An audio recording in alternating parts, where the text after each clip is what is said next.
My name's Tim McCarson, and I'm the RGD in Columbia, Missouri. And I wanted to thank you guys for joining the Rainbow family. We're excited about our opportunity that Rainbow has provided for folks since 1936. I joined Rainbow myself back in 1987 and have worked for the company for over 22 years. I know what's available for each and every one of you guys out there. You have a wonderful opportunity. What I wanted to cover with you today is just getting started on the very beginning of the demo. We all know when you go into a home to do a demo, there's 3 demos that you're going to need to be doing. You're going to be needed to be doing a lead demo, gathering from the customer names of their friends and families that you can go show a machine to. Double income homeowners.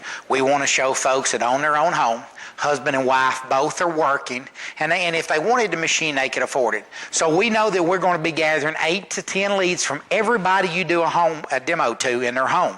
We're also going to be doing in our presentations, we're obviously going to be trying to recruit them. 1 out of 5 people that you demonstrate the Rainbow to should be coming in to check out the opportunity. And we know since 1936, since we've been doing the statistics on Rainbow, is 1 out of every 3 buys. Now, if you're not selling 1 out of 3, if you're not getting 8 to 10 leads from every person you demonstrate the Rainbow to, if you're not taking and getting 1 out of every 5 folks that you demonstrate the Rainbow to into open house, interested in coming in the Rainbow business, there might be a couple of things that you're not doing right. We do know that each and every one of you are an independent dealer and that you can do the demo the way that you feel suited, that is best for you. But if you want to be successful, we've got a few guidelines that we feel like, that we've been doing Rainbow demos forever, it seems like, that we know that works. We know for a fact that you're going to go in and create a problem because they've already got a problem. That's their old vacuum cleaner. You're going to prove to them that they have a problem in their home and that we have the solution with the Rainbow.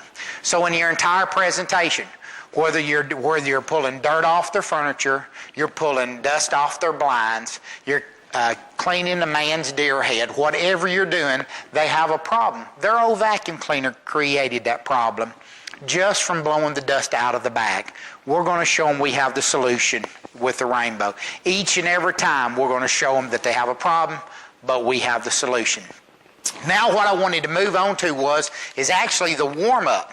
You know, folks, in our business, 3 strikes and you're out. Strike 1 being late for the appointment. Number 2, not showing up and dressed professional. Now, one of the reasons I don't have a tie on today and not dressed up in a 3-piece suit, you know, it's kind of hard to do a demonstration with a suit and a tie and all on. But folks, you need to be dressed properly. Shoes need to be shined. They need to, pants long enough. No blue jeans. A nice shirt. A sweater in the wintertime. Summertime, it is acceptable for guys to wear a polo shirt, Nice ironed and pressed clothing. We want to look like, guys, that we're selling the Cadillac of machines because we are, but you've got to be dressed like a Cadillac salesman. You got to be dressed like a professional because we're selling them a $2,500 product. We have to look like $2,500. When you get done with your presentation, they've got to feel like they're getting the best deal in the world. They got to think this is a $4,000 piece of equipment, and you're giving them a great deal of being able to buy it for a little under $2,500. But folks, if you don't dress like that you're worth more than the Rainbow, our customers start to tend to feel like, hey, what's going on? So our boxes have to look good. Our kits have to look good. We got to look good. And we got to be on time. What's on time? At least 10 minutes early. Folks, you want to make sure that we're at the customer's house on time. We're there. We're ready to go. Dress sharp, machines, boxes, kits, everything's done. We have all the appropriate paperwork with us. So we need to make sure that we have their gift, their door opener with them. Whether it be a vacation, a rain mate, a knife set, make sure that you have the vacation with you. All your DNA, your fragrances, your test cloths, all the contracts, and we pre-fill out the contracts ahead of time so we don't take so long at the end. Because we know 1 out of 3 is going to buy, we're going in and anticipating folks are going to buy. All of our paperwork filled out as much as we can. stand, a clean towel in our demo kit, an extension cord because you never know how far their plug-in is going to be away from where you're going to set up your demonstration. Your shampooers ready to go, fragrances, everything. Now, a couple of things that you really ought to do. If you're going to get these folks interested in such a wonderful product that what it can do for them and their family, you're probably going to need to call their name out. And showing up at their demo and not knowing what his name or her name is two things that puts one strike against you. Being late would be strike 2. Your equipment and your machine and everything not clean, strike 3. You're done. You're never even going to get to first base. So I always take my appointment card with me, and as I'm driving to Bob and Mary's house, I'm constantly repeating their name, Bob and Mary, Bob and Mary, Bob and Mary. I want to make sure that I call him by his name, she called, and I call her by her name. And I want to make sure I tell them who I am. I want them to feel comfortable asking me questions. I'm going to go to the door, I'm going to ring the doorbell, I'm going to knock, and I'm going to be wiping my feet off when they come to the door because I'm ready to go in their house. Now, when you get there, guys, there's a couple of things you really need to make sure that you do. You always show husband and wife together. If you're going to show the wife a presentation without the husband, guess what's going to happen? She's always going to come up and say, I got to wait and ask my husband before I make a decision. So we always want to make sure we always show husband and wife together. We want to get them to sit as close as we can on the couch. Because if the husband and the wife sit together on the couch, you can look from one person to the other without taking your attention from this point all the way over to this point. So you've got to be able to narrow your presentation down. Get them to sit close together. You want to make sure that when you go into their home, you talk about stuff that they want to talk about. You know, you catch it and see if they've got a four-wheeler outside. Maybe the guy does a lot of hunting. A deer head on the wall. If he's a golf enthusiast. You know, you want to talk about the ladies' decoration, how great their yard looks, their kids. Are they involved in softball? Are they involved in church? Some of those things that you could talk about that would give you common ground with the customer. If you don't sell them you're never going to sell them the rainbow. You have to make sure that they understand if they don't buy you, they're not going to buy the rainbow. Now here's some of the questions you always want to ask when you get your presentation started. Number one is where do you work? You want to know where he works and where she works. And not only where they work, but what kind of work do they do there? You know, if he just says he works for the University of Missouri, he could be working as a part-time person that mows a yard in the summertime, or he could be a nuclear engineer for the University of Missouri. Two separate ends of the spectrum here, folks. We got to find out what she does for a living and where she works. You know, and just because they tell you they're a nurse, you need to find out. RN, CNN, you know, LPN, you need to find out.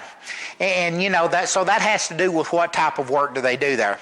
How long have they lived in the area? Because remember, there's 3 demos you do, and one of them is a crucial one because the most important thing you lose in this presentation that you're going to do with this customer is another place to go. So you want to make sure, where do you work? How long have you been there? You want to find out their job time. How long have they lived in the area? How many folks do they know on a first name basis? It's very important because they can lead you to all their friends and their family. So, where do you work? What type of work do you do there? How long have you been there? How long have you been living in this area? And how many people do you know on a first name basis? This is where we start our process with pulling names up front in the very beginning of our presentation. Now, as we get in and we get set up, we want to try to put husband and wife together. If we got to move the coffee table out of the way, we want to accomplish that. We want to try to get the TV off because if they're watching TV, and you've got to do it in a polite way, and you got to take and get their attention together. So I'm going to plug in my extension cord, I'm going to get my stuff together, and we're going to start the next training part of our video. Okay, folks. Now, we have accomplished a couple of things. We're on time. We're dressed sharp.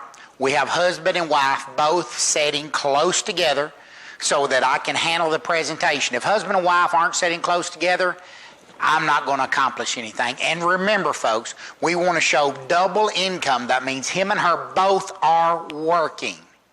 They own their own home. We do not want to show a presentation without husband and wife both being present. You do not get any credit for your voucher. You get no credit for any type of demo contest, anything, if husband and wife are both not present. So I got them sitting together. Here's what I've accomplished. I've got my extension cord plugged up. I've got my light plugged into my extension cord. And a couple of reasons why you want an extension cord is for me to be able to plug my rainbow in and plug it in close, because I'd constantly be going back and looking for a plug-in. So I've got an extension cord with my light plugged in. You do want to make sure of a couple of things, that you don't set your light and leave it like that, because it could come on and burn somebody's carpet. So we always lay the light down. I've got my kit handy. Everything is ready to go. Got my fragrances, my DNA and everything ready. I got my rainbow here. I got my towel spread across my deal, and I'm going to start the first part of my presentation. I like to do the presentation on my knees. It's just because I can move around a little bit easier. Seems like sometimes if I have a chair, I get kind of stumbled up in the chair. If you feel more comfortable in a kitchen chair, do it from a kitchen chair. You really don't want to do it from a couch or some of their furniture. You want a straight back chair. So let's get started. We're going to take our presentation and do it up here on the box. You always want to keep your eyes lower than theirs in the entire presentation. As much as you can, you need to be down on your knees or sitting in a chair doing the presentation. You really never want to stand up, because if you stand up, you're tiring down on the customer, and they don't feel like they're in charge. So we're going to go ahead and get started. Have you guys ever heard much about Rainbow? Well, I want to tell you a little bit about the company. Rexair's been in business since 1936, and we've got millions of satisfied customers. We got distributors and service all over the entire world. We're nearly in 100 foreign countries right now. All of our management is committed to a quality-made product, and our number one thing is customer service. With Rexair, we are a member of the Direct Selling Association, and we're members with other folks like Tupperware, Home Interior, Mary Kay, a lot of those things that stick to a high code of ethics. That's what Rexair is a member of. By the way, we're here for 4 reasons. One, I want to say thank you for allowing me to come into your home. And you always want to thank them for coming in and giving praise back to the customer that asked them to watch. John and Mary Smith asked you guys to watch. And by them watching, they're either earning their shampooer or they're earning their $1,200 set of waterless cookware. They're either an owner, non-owner, registration, and they're not watching for anybody, home show or fair lead, or when you first get started, it's a personal lead. Those are our 5 lead sources. So if they're watching for somebody to help earn their shampooer or their Aquamate, their shampooer, or their cookware, you want to make sure that you tell them, by them watching the entire presentation, both watching the entire thing, they're getting credit, their friends are getting credit to get their shampooer or their cookware.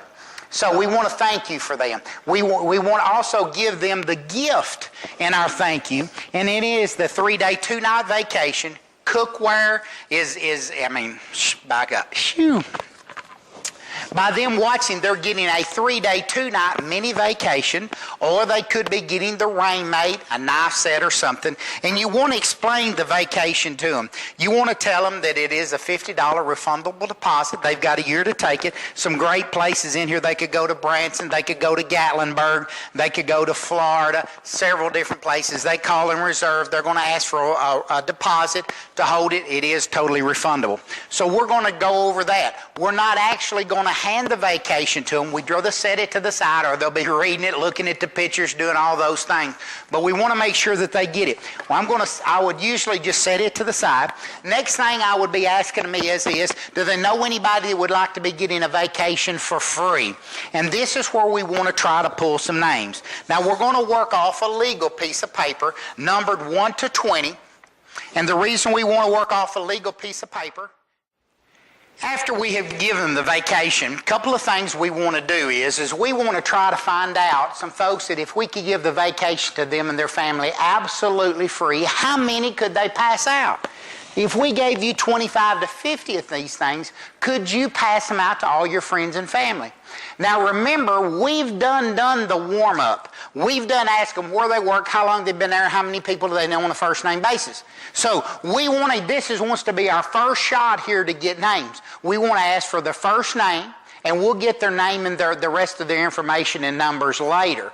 But to help the person kind of recall some people they could show, who's the first person you see when you go to work tomorrow? Who's your mom? Who's your dad? Who's your brother? Your aunt, your uncle, your cousin, your mother, your brother? Who's your preacher? Who do you sit behind in church? Who does your kids play Little League ball with? Who's your next door neighbor on the left, on the right, across the street? Who do you go to the barbecue? There's tons and tons of people we could show a rainbow to. If they say they don't know anybody, have them pull out their cell phone. Look in their Rolodex. There's all kinds of people they could show a rainbow to. But we want to take with a legal pad numbered about 1 to 20, and we want to start with the name and a number. Now we're going to take and transfer these later in a few minutes over to our lead sheet, and we're going to get all the qualifications, and we're going to do that a little bit later. But remember, if you don't build a bond between you and the customer, you're really never going to get a whole lot of leads. So if they've not liked you so far and you haven't got that bond built, you're probably not going to get a whole lot of names at this point. That don't mean we're going to give up, folks. Guarantee you. We're always going to, if you're not coming out with 8 to 10 leads off every presentation, you got to remember there is a problem. If you're not selling 1 out of 3, there is a problem. If you're not recruiting 1 out of 5, there is a problem. Second thing we want to do is invite you to open house. Now what that is, if you might not be interested, we always put it in the third person. You might not be interested, but you know someone who is interested in making $300 to $500 a week part-time, $500 to $1,000 a week full-time. So it might be somebody going to college, a kid or somebody that you know, a next door neighbor that might be interested in making money part-time. We want to invite you down to open house. I'll usually at this point take off my button, put it beside the don't let me forget brochure, lay it on the table so I won't forget to ask those folks about that before I leave. Third reason I'm here is to get your opinion on the Amazing Rainbow and interest you in purchasing one now or in the future. We want to cover that, guys. We're here to show them a presentation. We're here to show them how much stuff that the Rainbow can do for them, but to get your opinion. And the fourth is to ask for a little bit of assistance in advertising. That's where the leads come in. That's where we want to try to pull the names and start right there with names and numbers. Also, we're going to get started in our presentation. We do a lot of different things from time to time. One is our $500 shopping spree, where if they sign up, you get credit for every time that they sign up. You can win $500, they can win $500. Those are some of the things that we do. As we get started with the presentation, here we go. We're going to make sure our lighting all hooked up. First thing we're going to be doing, folks, is showing them they have a problem in their house. We're going to show them a problem, and here is the thing we're going to be using. We're going to be a prosecuting attorney in the customer's house today, proving to them beyond a shadow of a doubt they have a problem inside their house, and it's the dust inside their house. So you want the customer to look between your hand and the light and see the dust floating in the air. Here we go. Fact is, humans need 3 things to live. We need good, clean food, we need pure drinking water, and clean, fresh air. A person can go about 40 days without food, 4 days without water, but only 4 minutes without air. Which one of those 3 do you think is the most important? Absolutely. If you went to a restaurant and they was bringing you a steak, where it's talking about good, clean food, and they was bringing you a steak and they dropped that steak right on the floor right before they got to you. You saw them, they picked it up and put the steak on your plate and brought it to you. Would you want to eat it? Now, obviously, you're paying for it. It's not like the backyard barbecue where we're out cooking and we drop a steak out on the patio and we pick it up, make sure that the guests get it. We're not talking about that. So you wouldn't want to eat dirty food, would you, Mrs. Jones? And remember, in our entire presentation, folks buy because they like you. They relate to you. So if you're telling a story like dropping the steak on the floor and picking it up and eating it, they relate to that because almost every guy out there in America has dropped a steak. We flipped a burger off the grill and we put it back on the grill to eat it. So you got to understand, when you're doing storytelling is the glue that makes the idea of the rainbow stick. So I do a lot of storytelling in my demos. And if they start going like this, you can guarantee yourself that they're agreeing with you. If they agree with you, they like you. They'll want to purchase the rainbow. So Good, clean food, pure drinking water. You wouldn't want to drink dirty water, would you? And I'm sure if you wouldn't want to drink dirty water and eat dirty food, I'm sure you wouldn't want to breathe dirty air. But the fact is, we breathe in several hundred cubic feet of air each day. Pure air is just as important as pure water. Mrs. Jones, have you ever got up and as you seen the sun coming through the window in the morning as you're drinking coffee and you see that little stuff dancing in the air? I kind of brought my portable sunshine in here with me. So now we have the light rays of the sun coming in that we can bring right into your house and we can show you. Pure air is just as important as pure water. I'm sure you wouldn't want to breathe dirty air. Can you see that stuff floating? You might want to get over close to them and show them a little here, show them a little there. Prove to them that the dirty air is everywhere inside their home. By the way, at this page is where you want to determine whether they have any type of allergy, asthma, or sinus problems. On this page it says, do you occasionally suffer from headaches, dizziness, coughiness, shortness of breath, sore throat, and eye irritation? If they have allergy, asthma, or sinus problems, or if their family member does, their kids and all, you're going to concentrate on what the medicinal purposes of this machine will do. If not, you're going to concentrate on the health, the clean air that it's going to help them with. Either way, we're going to concentrate on pulling dirt, but if we can also concentrate on how much it would help them with their family with any type of breathing problems, that is going to be a fantastic thing that you have working in your favor. Polluted air may be responsible for these things. There's nothing that you can do about the dirty air outside, but we obviously can do something about the dirty air inside our home.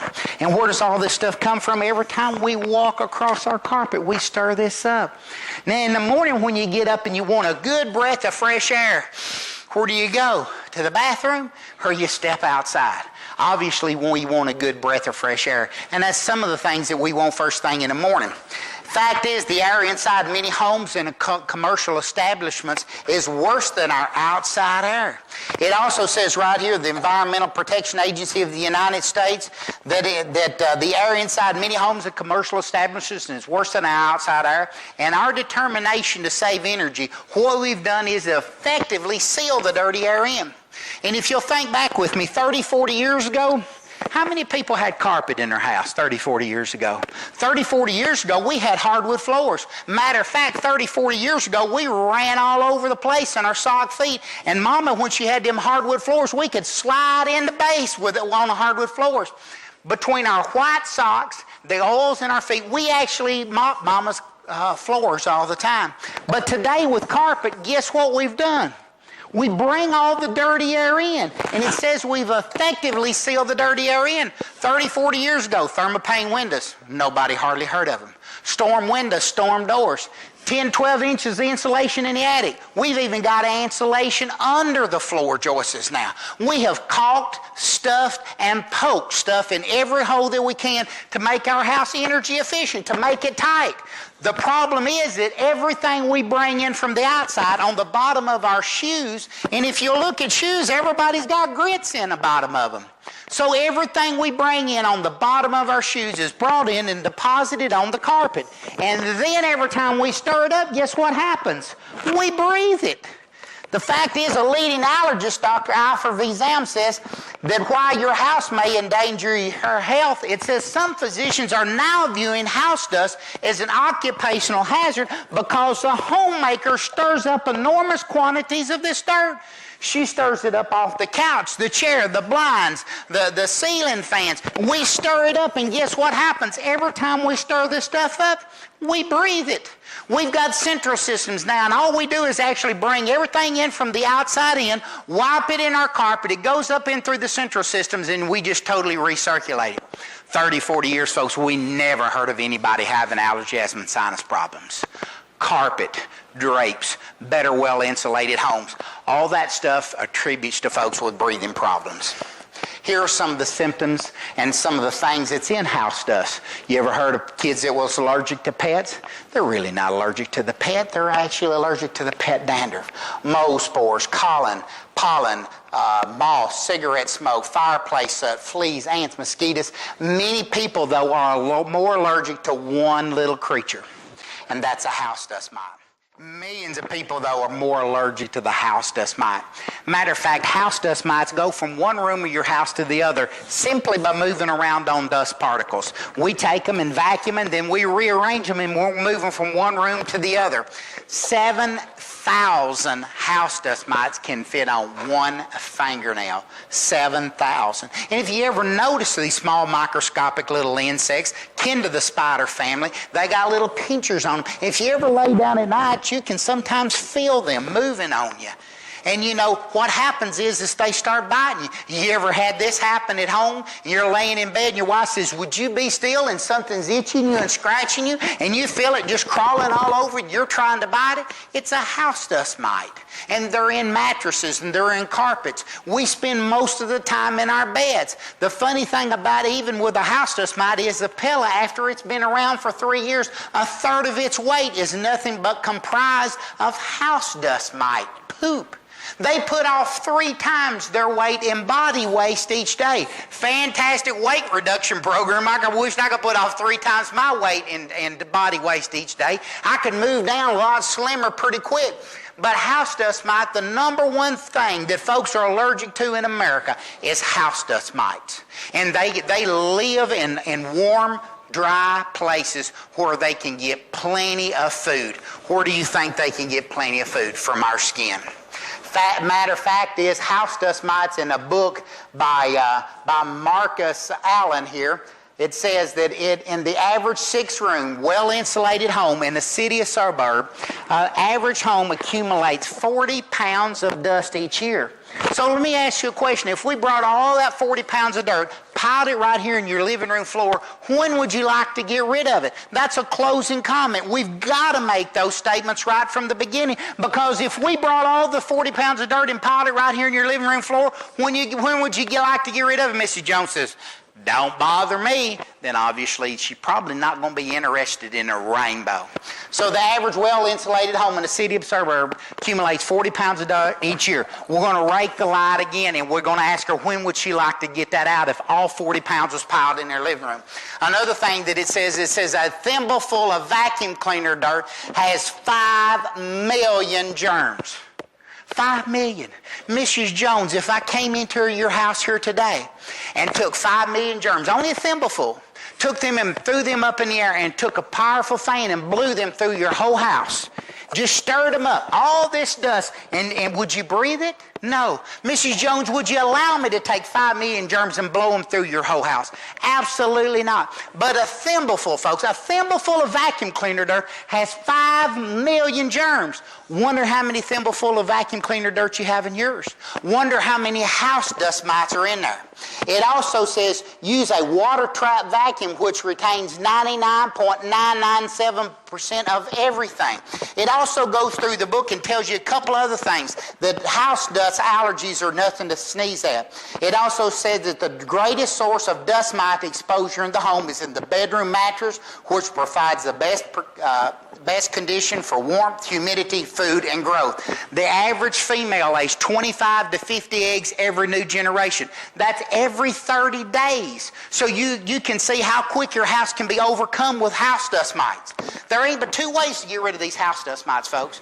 Burn them or drown them. And obviously we can't come in here with a water hose and wet everything down in your house. If we could eliminate the dust and we could kill the house dust mites. But we can't. Can you imagine the sheetrock peeling off your walls? But one thing we can do, we can bring all the house dust mites to the water and drown. Only other way to get rid of them is burn them. Well, obviously we can't take a torch and go around and start burning everything off of our mattresses and everything. 2 ways to get rid of them. It tells right here about vacuum cleaners and house dust mites and all. It says the pellets are so fine. The pellets from a house dust mite, the poopy, is so fine that they sail right through a vacuum cleaner bag and become airborne until they resettle and become lodged in your lungs. Some 90 to 95% of house dust mites still cling to carpet and bedding. So with your present brand of vacuum cleaner, 90 to 95% of all house dust mite still cling to carpeting and bedding.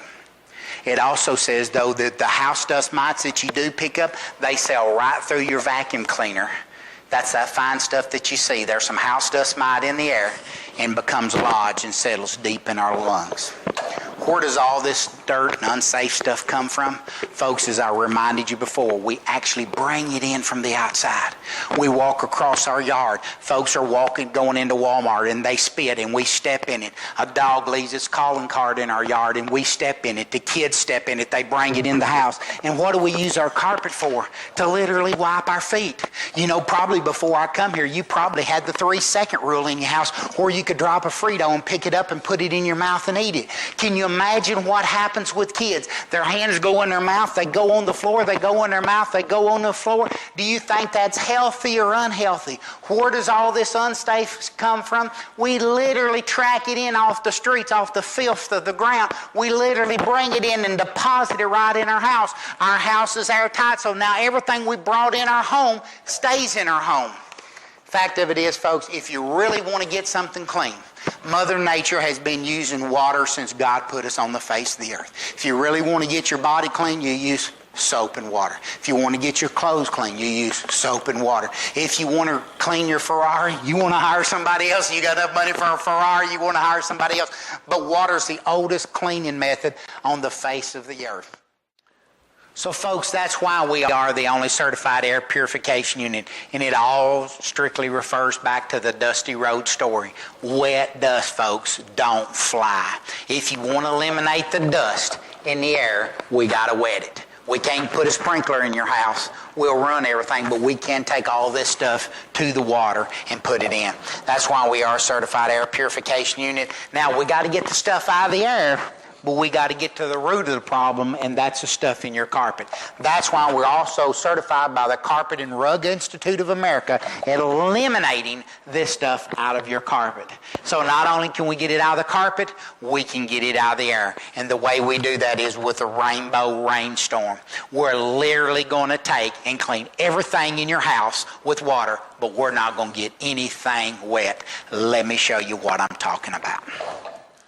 At this point, what we want to do is we want to prove to Mrs. Jones that we have the solution that'll take care of the indoor air pollution problem in our house. We're going to take and pull the machine out of the box, and for demonstration purposes, we've already got the water ready here.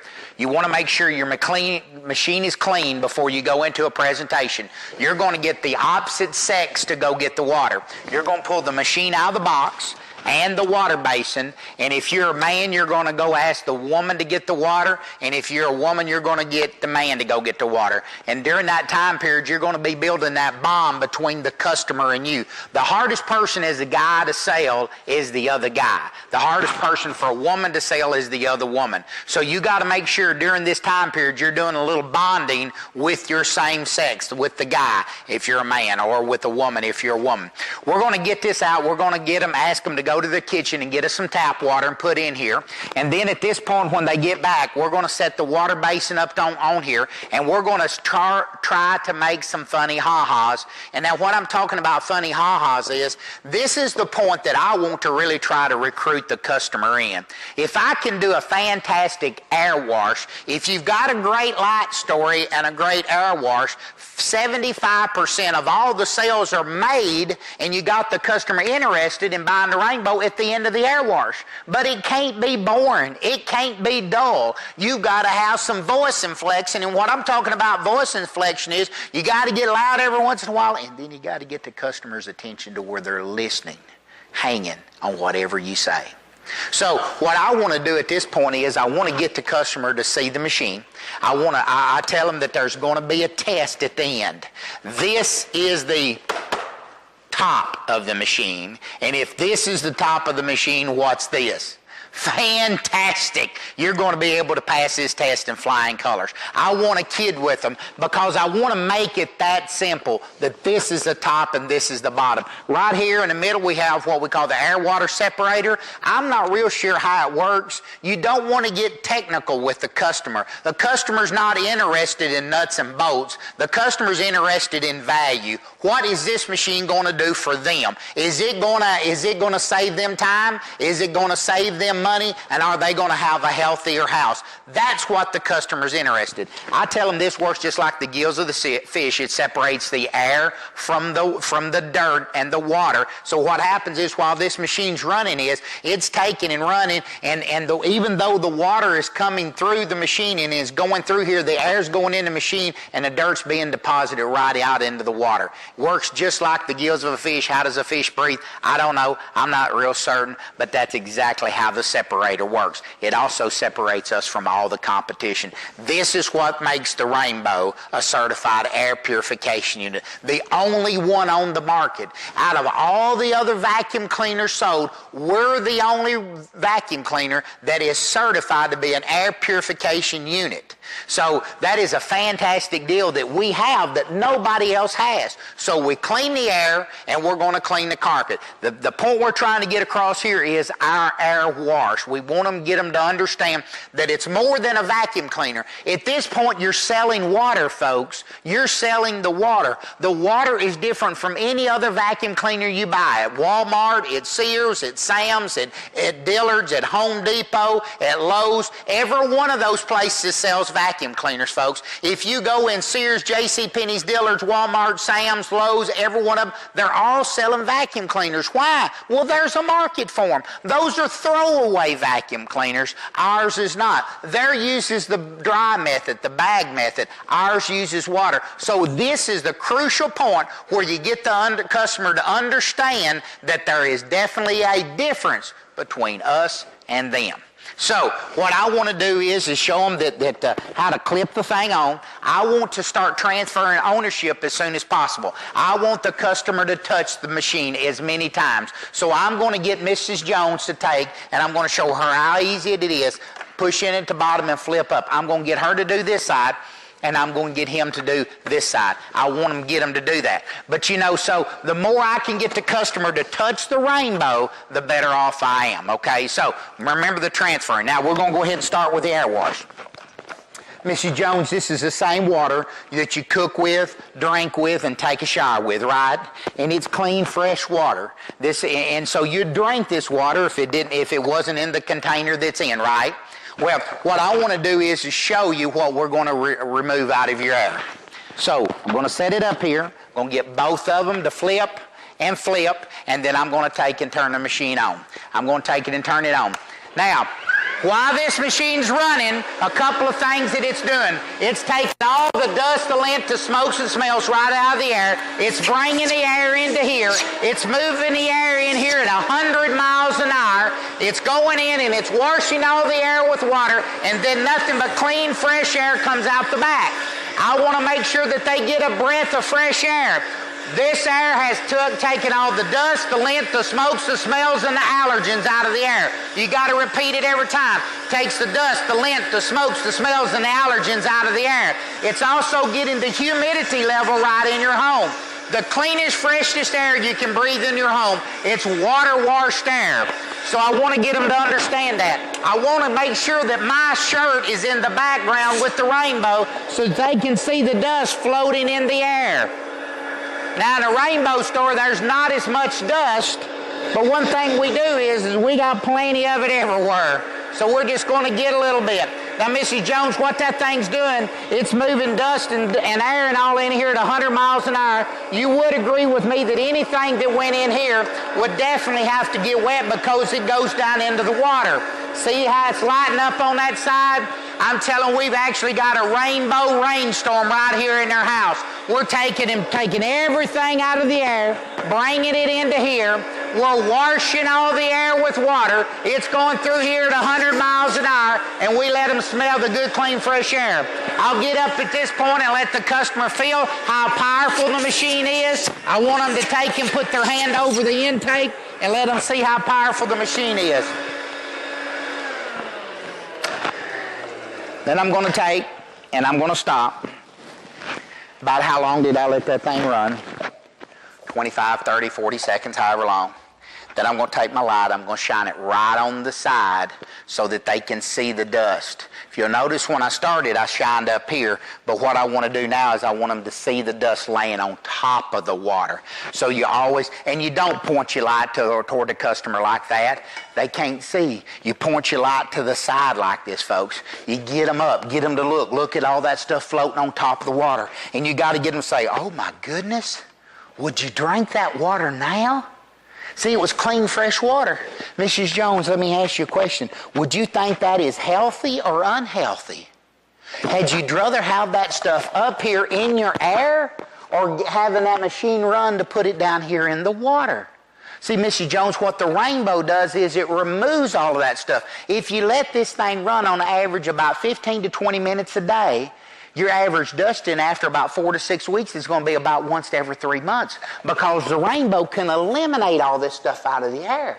Now, we got to get it out of the air, but we also got to get it out of the carpet. That's going to be a little bit later. We're going to show you how we're going to get it out. And if we can treat both things, the air and the carpet, is it going to be healthier for you and your family to breathe? But the main thing you got to get over to them right now is, Mrs. Jones, do you think this condition here is healthy in your home? Do you think putting it into here is healthy? So we got to make sure that they understand that putting the stuff into here is a healthy thing, and you got to ask them those questions from the very beginning. You got to get those committing questions. At this point, what I want to try to accomplish is get them to understand that the Rainbow not only takes out the dust, the lint, the smokes and smells, and gets the allergens out. While it's doing those things, we can treat our water with 3 different methods. We can make everything smell good, and folks, you got to understand, our nose is one of our 5 senses. You know, if something smells good, we like it. If something feels good, we like it. If something looks good, we like it. If we hear something good, we like it. So you got to remember, and if it tastes good, obviously I can tell you I like it if it tastes good. So we got 5 senses we're hitting on.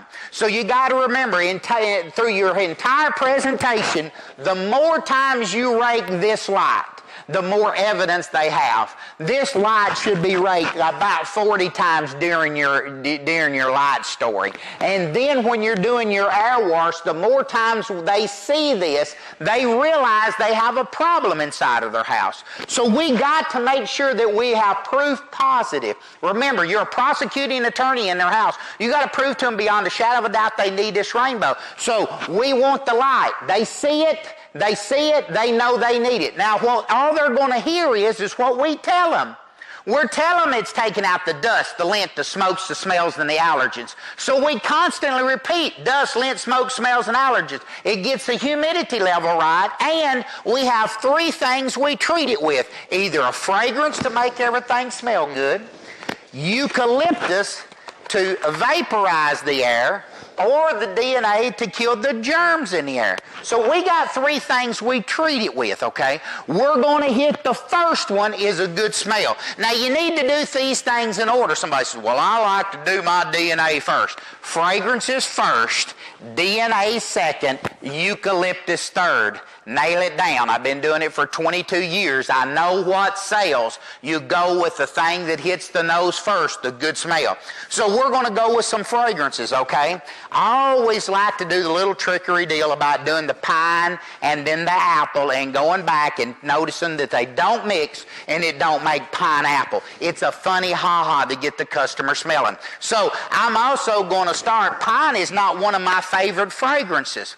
So I want to start with the one that smells the least good to me, and that is pine, okay? So I'm going to get better as my fragrances go. So at this point, I'm going to get the customer again to touch this stuff. I want them to just, Mrs. Jones, just take a little squirt. I want them to see how concentrated these things are. Just a little bit of squirt. Because when the machine starts running in a few minutes, I'm going to be squirting it in to get the demonstration to going. But I want her to give it the first squirt. So we're going to put the pine in. I'm going to show them that it just tastes just a little bit.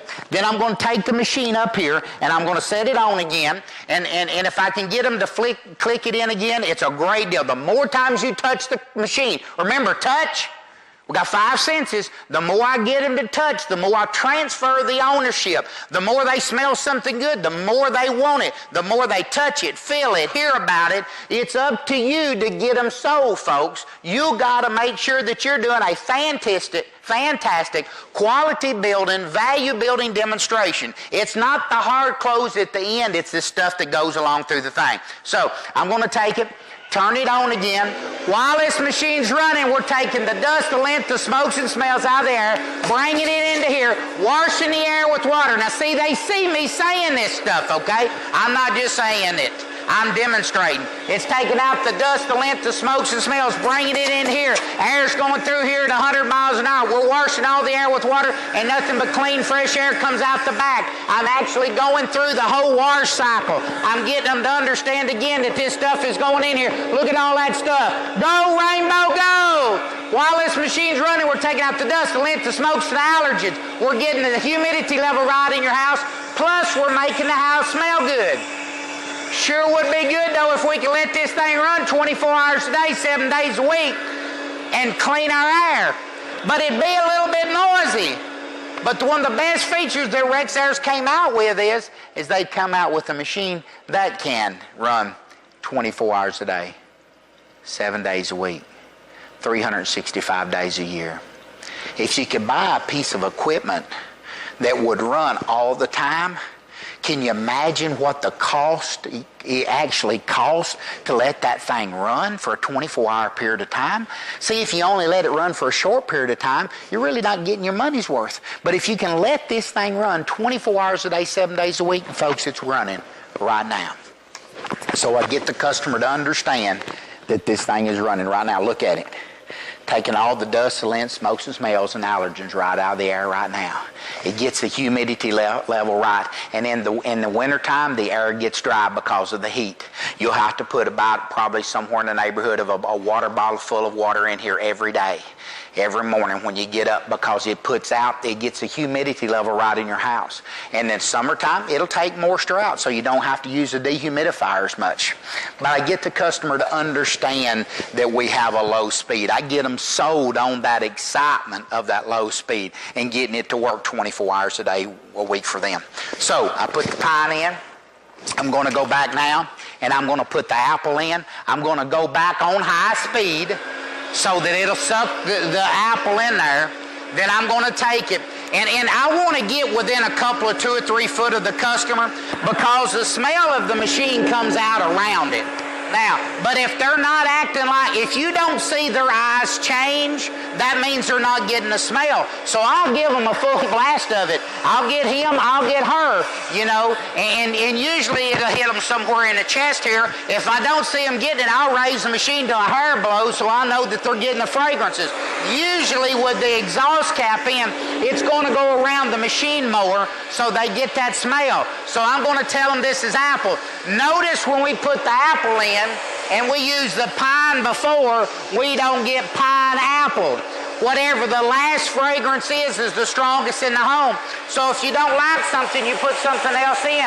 Here's one of my favorites right here, and it's a mulberry. So I'm going to go through 3 or 4 fragrances. I'm not going to go through all 8, 10, 11, 12 of them. You've got orange, and you can tell them when you put pine in, it's like going through a forest. They can literally, you got to paint the picture. Here, let me let you smell this pine. It's just like going through a pine forest. Here, let's go pick some apples right off the tree. And then in the wintertime, you can talk about the apple, that it smells like apples, and the deer will come up, and why you're deer hunting, the apple. I also talk about the mulberry. Let's go out into the garden and pick a few flowers. And you got to paint the picture for the customer, getting them to remember, oh, smell of that. Don't that smell good? You ever been driving down the road and you go to a service station, you need to use the bathroom, and you stop and you go in, and the first thing that hits your nose is the smell, and you don't want to go to that service station restroom.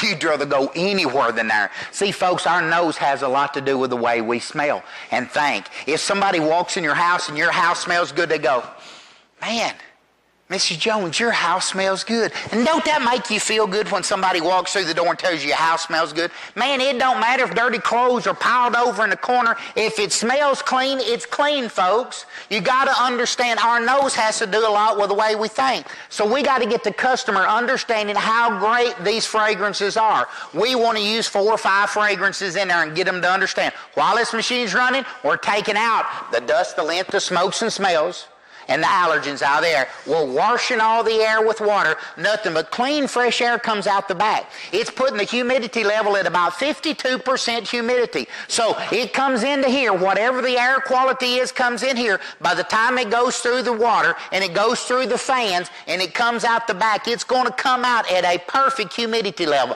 48 to 52%. That's the way the machine's designed. And it's designed on the moist side because our lungs is moist. It makes it easier for us to breathe. So if there's a lot of moisture coming in, it comes out at 52%, so the water level will increase. If the air coming in is dry, that water level will go down. It comes out at 48 to 52% humidity level. So it gets the air quality perfect in the home.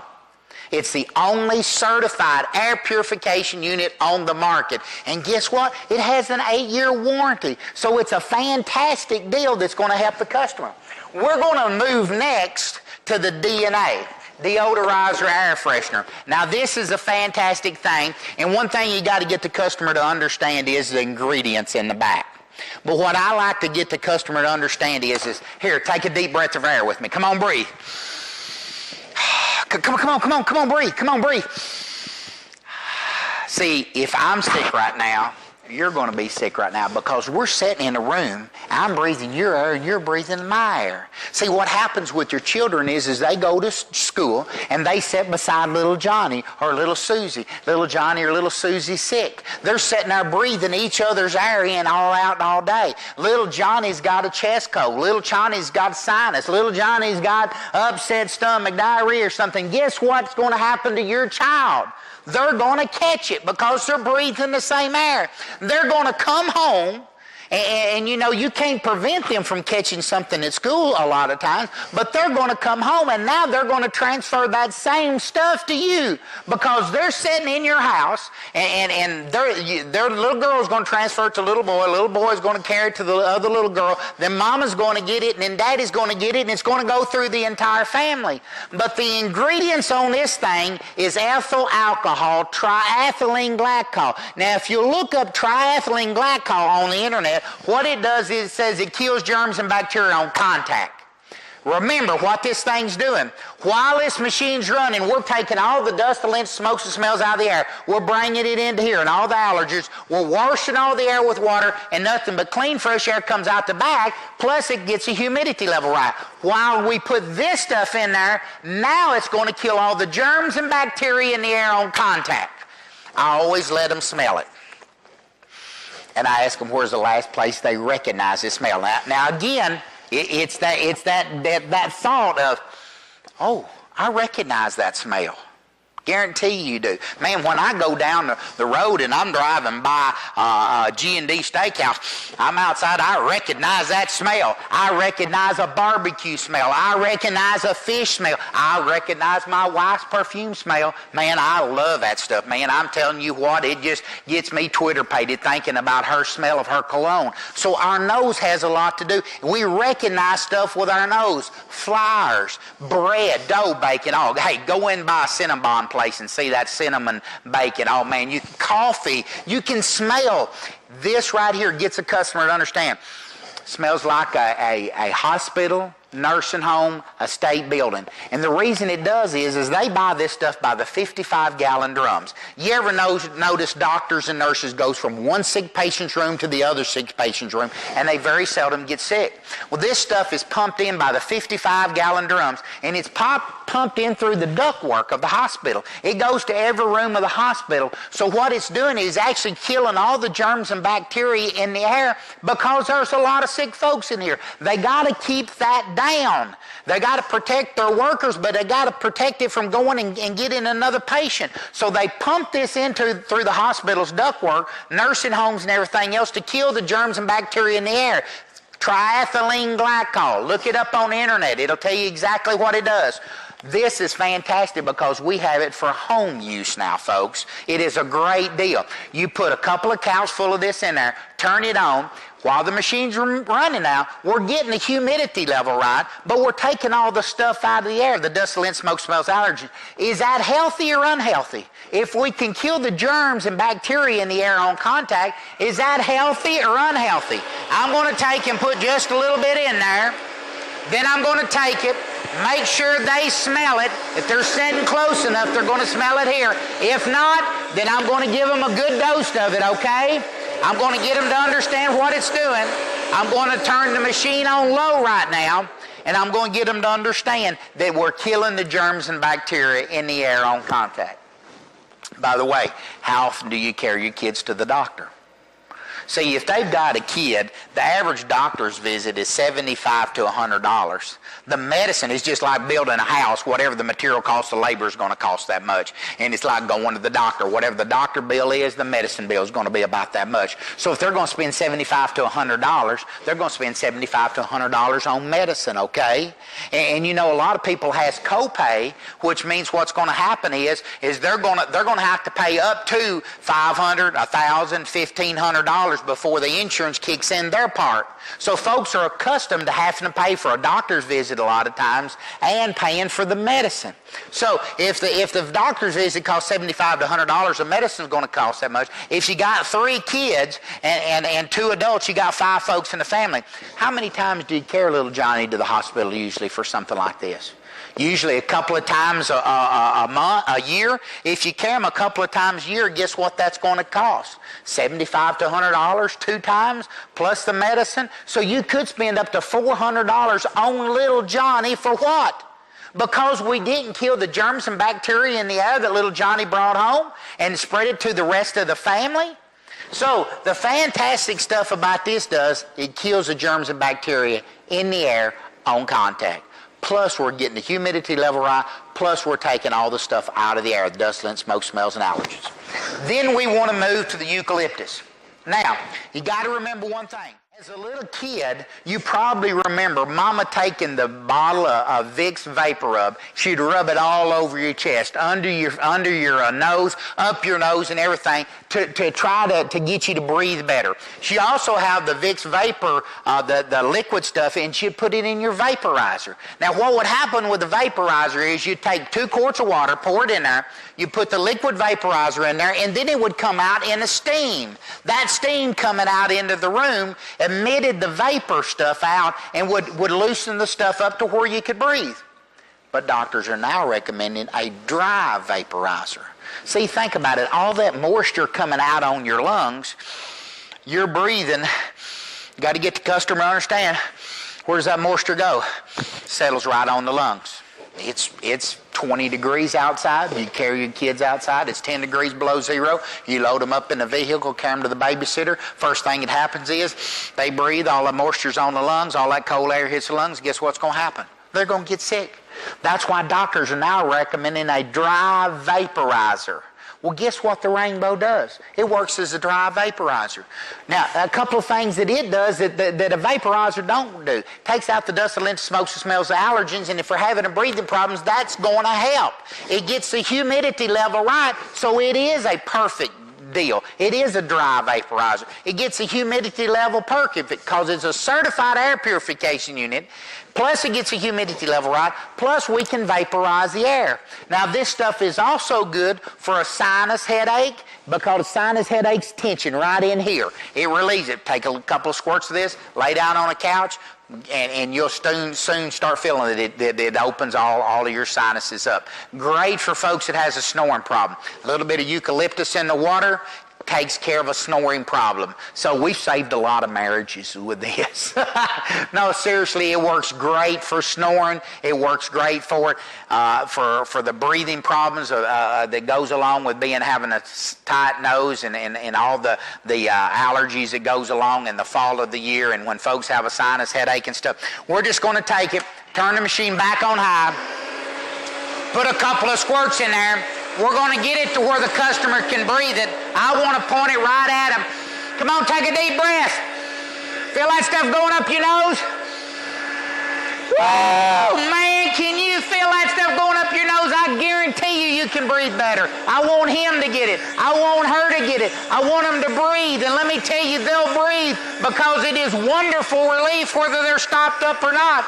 I can feel it right now, and it's just opening up my nose and my sinuses. What a wonderful feeling this eucalyptus does. Now, but remember, while it's running, not only are we vaporizing the air, but we're taking out all the dust, lint, smoke, smells, and allergens. We're getting the humidity level right in your home. Folks, do you think this machine is healthy or unhealthy? And you folks thought I was coming to show you guys a vacuum cleaner today. Your friends probably, does this look like any vacuum cleaner to you? You ever had a vacuum cleaner that would vaporize the air? You ever had a vacuum cleaner that kill the germs and the bacteria in the air on contact? You ever had a vacuum cleaner that would make the air smell good in your home? No. Folks, this thing is more than any vacuum cleaner. It's a certified air purification unit that removes all the dust, lint, smoke, smells, allergens, gets the humidity level right, and we can vaporize the air, or we can make the air smell good, or we can kill the germs and bacteria in the air. By the way, Mrs. Jones, which one of these three do you think would be the most important to you and your family? Oh, absolutely. Killing the germs in the air. It is. Because you know what, folks? You really can't put a price on your family's health, can you? That's how great the rainbow is. Any questions?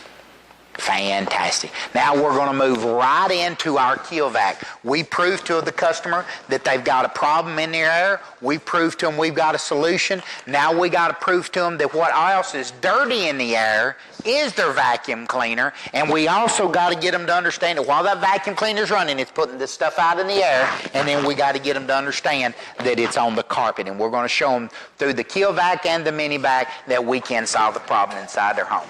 Any questions? All right, let's move on. Finally, Mrs. Jones, we showed you we have a complete environmental cleanup for your home. We showed you how we can wash the air inside your home, deodorize, sanitize, and even vaporize your house. While we're doing all those things, not only are we doing one of those things, either sanitizing, vaporizing, or washing the air with water, we're taking out the dust, the lint, the smokes, the smell, the allergens, and getting the humidity level right in your home. By the way, Mrs. Jones, traditional methods of using different type of cleaning stuff, brooms, mops, dusters, and all, it actually just rearranges the dust and scatters it from one part of your house to the other.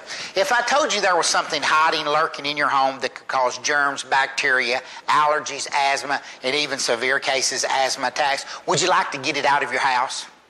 If you would, show me where your vacuum cleaner is and I'll go get it for you. So, Mrs. Jones, have you had this Bissell very long? Has it been a good one for you? Okay. Well, let's take a look at it. This is one of those that they come out with that has a bagless on it. And the theory's good on it because they're trying to eliminate the bag. And that obviously is a problem. All vacuum cleaners have 4 basic parts. Here in our book, they have an intake, a bag, a motor, and exhaust. Yours don't have a bag. It has a collection point to collect the dirt. This vacuum cleaner picks up all the stuff right here. Oh, wow. That's where all the dirt comes in. If you looked on the bottom of that thing, at all that stuff, this is where all the dirt comes in. You know, here at the office, we always do something a little funny. We kind of name our vacuum cleaners. Name yours Dusty, U-S-T-Y. Have you ever noticed all this dust all over it? Wow. Picks all the dirt up here. It has a motor that pulls it up off the floor. It has a bag or container that you put it in. And I guess you unlock it this way and pull it over here. This is supposed to collect all the dirt inside here. Looks like this thing has some filters. Looks like it has some filters up in here. So they're trying to catch all the dirt before it goes out, and it's got to have an intake. So it looks like the stuff goes into here. It looks like it's got a filter to catch all the germs, a filter to catch it up here, final filter right here, and this is where it exhausts the dust. Now, if you've ever, this looks like almost like a car filter. Looks like a Fram oil filter inside here with a double filter on the outside of it. Man, that smells fun. Have you ever noticed that? It's got this rubber filter here on the outside of it. And a car, oh my goodness. Wow. That's the size it goes through, that filter. After it goes through that filter, then it catches, wow, that filter. And all of that goes through. Then it goes back up to this filter that's back up in your vacuum. I mean, these filters are great ideas. If they don't look like we got a problem till I turn the light on, and then we turn the light on, we realize we got a problem here. I'll get that dirt off your carpet, don't worry. And put this one back, this filter back. But have you ever noticed that this is their HEPA filter? Man, these things are probably about $80, $90. And then it's really an expensive Scotch-Brite pad.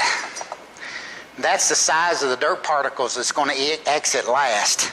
And it's actually gone through 3 filters inside your home. You know, American Journal on Cleaning says use a 3M dust mask when vacuuming your home to eliminate the dust that you're breathing. Do you do that, Mrs. Jones, or you don't? Okay. We're going to hook this thing back up. Got it all hooked up here. Have you ever looked at what was coming out of your vacuum cleaner? Wow. While you was vacuuming with it, let's see if I can find the button here to turn this thing on. Oh, I see it. This big red one down here. What I want you to do is we're going to turn this thing on. And actually, when we're turning it on, there's no dirt going in here. We're going to see how much stuff comes out while there's no dirt coming into this thing. Look between my lamp and this. You see that stuff coming out? Then if you run into something, guess what happens? It stirs it up even more. Then you bump a piece of furniture and it stirs it up even more. Mrs. Jones, when you bought that thing, did you expect it to hold 100%, 60%, or 40%? If the salesman told you it was going to throw out as much as it picked up, would you have bought it? Mrs. Jones, do you think that's healthy? Or do you think this is healthy? Go, Rainbow, go! Suck all that germs, bacteria, and allergens out of the air. Can you see that, Mrs. Jones? Can you see what the rainbow's taking out of your air? Would you say that's healthy or unhealthy? I'm going to let that run for a little while, Mrs. Jones, because we need to get that stuff out of your air. I'll cut it on the low so we can talk. But I'm going to find my DNA over here. So all that stuff is just nasty. Let me kill some of the germs inside the air that we're breathing right now. This stuff kills germs and bacteria on contact. So I'm actually going to use some of it for my hands to kill all the germs and bacteria in the air. Any questions, Mrs. Jones? By the way, Mrs. Jones, traditional methods of using different type of cleaning stuff, brooms, mops, dusters, and all, it actually just rearranges the dust and scatters it from one part of your house to the other.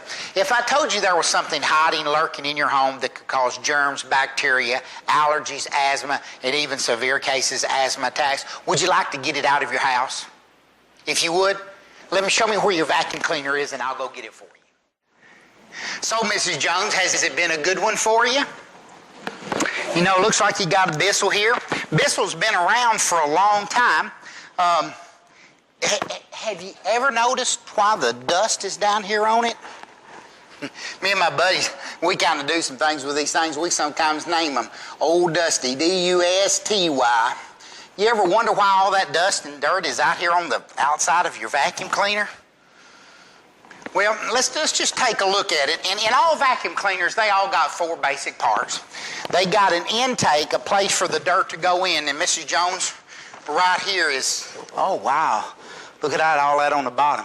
Right here is where the dirt goes in, and it's going to enter your vacuum cleaner right here. Wow, this thing is really dusty. Have you ever noticed a smell with this thing? Well, there's a place the dirt goes in. It has a bag on it. Looks like your bag is right in here. It even has a meter to tell you when the bag is full. I think yours Shane had stopped up. But have you ever noticed all this dust and dirt and stuff in here?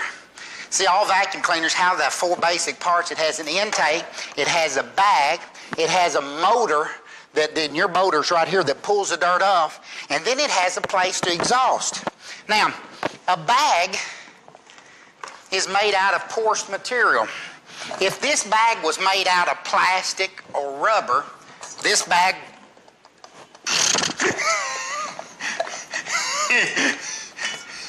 cut.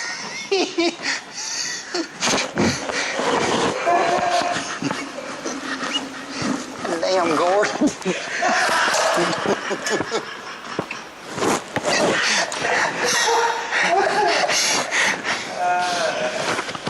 All vacuum cleaners, again, have 4 basic parts. They have the motor, the bag, the intake for the dirt to come out, and an exhaust. If this bag that's inside your vacuum cleaner was made out of plastic or like a balloon rubber, while this motor's running, the dirt is blowed up in here with air. This bag will get bigger and bigger and bigger, and it finally busts. Making it plastic would hold all the dust. You'd never have anything come out. And what I'm talking about by coming out is, see all that, Mrs. Jones? That's just coming out, and your vacuum cleaner's not even running.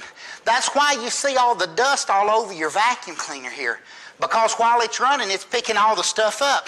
And the fine particles, if you look right here with your vacuum cleaner bag, you see the light shining through it? The big stuff is called blockage dirt, and if I loosen it up, it finally breaks it up. The fine stuff is called leakage dirt. I'm going to turn the rainbow on to get rid of that. Let the rainbow get rid of some of that. But this is the blockage dirt, the big stuff, and it kind of works like a screen. The big stuff lodges, and the fine stuff sails right through your vacuum cleaner and becomes airborne again. By the way, Mrs. Jones, do you wear a 3M dust mask while you're vacuuming? You don't? Well, all of this stuff goes through the bag, and it looks like you've got another filter down here. It looks like a Scotch-Brite pad, like what you'd clean your dishes with. The size of those particles on here is the size that goes through the vacuum cleaner bag. Now, if the vacuum cleaner bag had smaller holes, smaller dirt would come out, but it would stop up quicker. With the bigger holes, it don't stop up as quick, but more stuff escapes. The size of dust that you see. And see, with Mr. Jones, without a light, we don't have a problem. So you don't ever notice it. See? But with the light on, look what kind of a problem we got. Then you've got another filter here on the side, and this is called their HEPA filter. And it's nothing but a Scotch-Brite pad again. Now we've went through the bag, we've went through this other filter, and now we're going through this filter. Just kind of, see the big stuff floating around? By the way, how does house dust mites get from one place in your house to the other? They fly all around on dust particles in the air. Every vacuum cleaner has 5 million germs in a thimble full of vacuum cleaner dirt. Mrs. Jones, wonder how many thimbles full of dirt we got in your house right now. Well, let's see if this thing does anything while we're running it. You ever notice when you vacuum again that you got a smell? And if you went to the refrigerator and took out a gallon of milk and you smelt it and it stunk, would you want to drink the milk? You ever notice while this thing's running that it stinks? Mrs. Jones, what I need you to do is look with me between the light and this vacuum cleaner bag. Look right in between here, and I'm going to turn this thing on. What I want you to do is look and see if you can see what's happening the whole time this thing's running. Follow with me. Look between here and there. Can you see that thing blowing all that stuff out? And while it's running, all of a sudden you hit a piece of furniture. Guess what happens? It blows more out. Oh my gosh. Would you say that's healthy or unhealthy? I know this. Look what the rainbow does. Go, rainbow, go! Suck all that stuff up, man. You'd rather have this stuff being sucked up by the rainbow or out here in the air when you breathe it. Mrs. Jones, when you bought your vacuum cleaner, did you expect your vacuum cleaner, when you bought this vacuum, did you expect it to pick up 100% of the dirt, 60% of the dirt, or only 40% of the dirt off your carpet? And we're going to see in a minute what it's picking up. But Mrs. Jones, it's the vacuum cleaner guy that you bought it from, or Walmart, or J.C. Penney's, where you bought it. Did you expect it to hold 100%, 60%, or 40%? If the salesman told you it was only going to hold 40%, if they told you the bag had everything but full of vacuum cleaner dirt, had 5 million germs, would you have bought it? Would you have bought it when you can look that all of this stuff is all over the outside of the vacuum cleaner? Germs, bacteria, and all. Mrs. Jones, would you say this is a healthy condition or an unhealthy condition that you have in your home right now?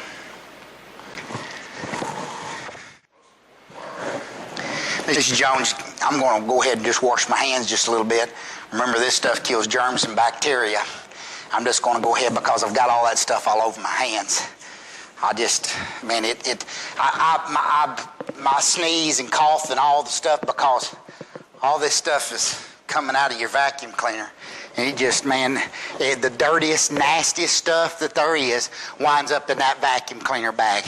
Everything literally, as I told you before, literally everything that we pick up off of our carpet, the filth off the streets comes into this vacuum cleaner bag. And then we store it back there in that closet. And we leave it in a dark, dry place for 5 to 7 days. And then we drag it out. And while this machine is running, it's got a warm motor. Then cool air is passing over that warm motor, and it condenses moisture and puts it in that bag. Well, literally everything that we pick up off of our carpet, that we've literally dragged in and just wiped on our carpet, our vacuum cleaner picks it up. And then we turn that vacuum cleaner on, and it blows all that stuff out into the air, and we're breathing it. Thimble full of vacuum cleaner dirt has 5 million germs. Whew, man, I just got to clean my hands off after I've used one of those things. Mrs. Jones, any questions about whether this machine is healthy or unhealthy for your home?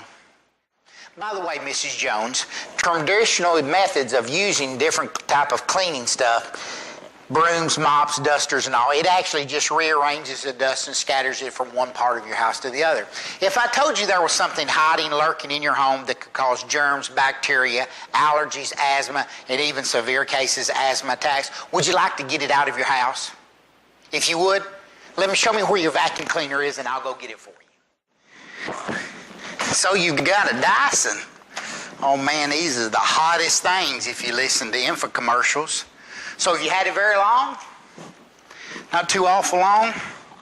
Well, they are definitely one of the hottest new items on TV.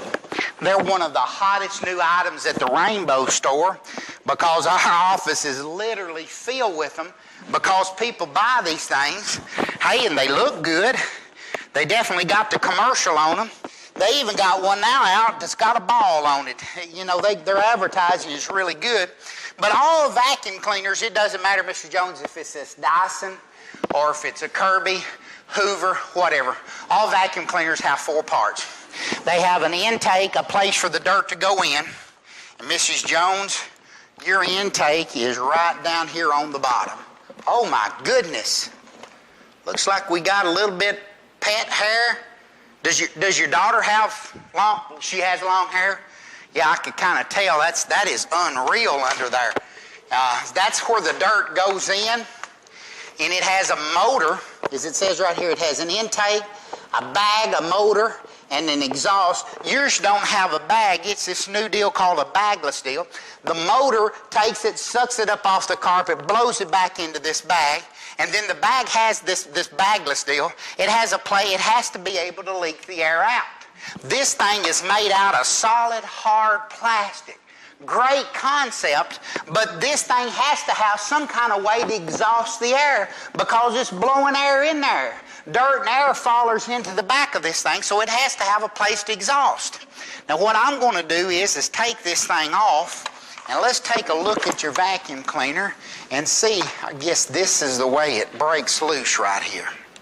Now, looks like to me we have a filter down in here. If I can take my quarter and pop this open here.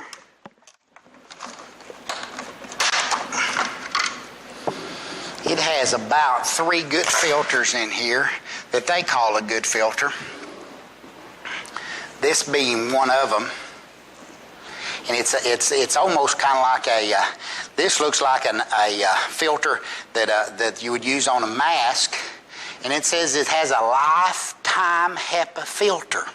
So it must be guaranteed for life. I'm not sure whose life, but that's the size of the dirt coming out of this filter. And this filter goes back in here. It's the last filter that you got before it exhausts into the air.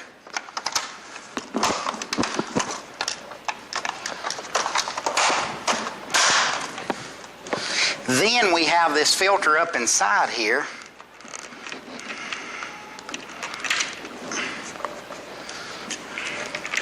And I don't know how often, oh my goodness.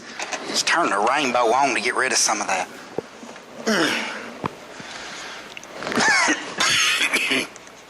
If you notice, this thing is stopped up all these little holes right here.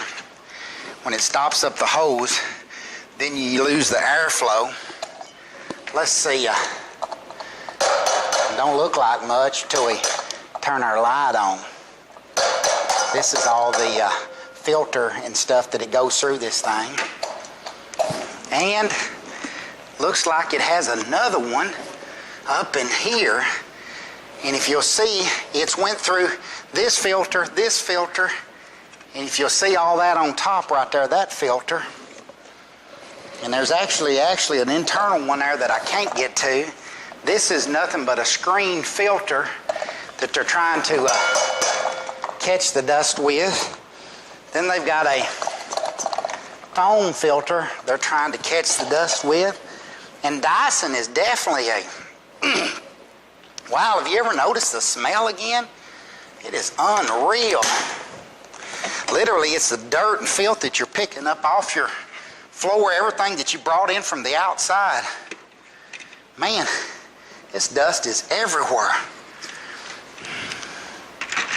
Pick it up off the filth of the ground and bring it in, and then your vacuum cleaner picks it up, and they're trying to do it with several different filters to protect it before it comes out.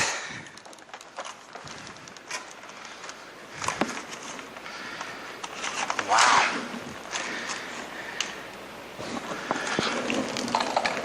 Oh, if you'll look right here between this is the final filter before it's going to exit out your vacuum cleaner. Let's see if it's blowing anything. Remember, in the thimble full of dirt, there's 5 million germs. Let's see if this thing is blowing any dirt.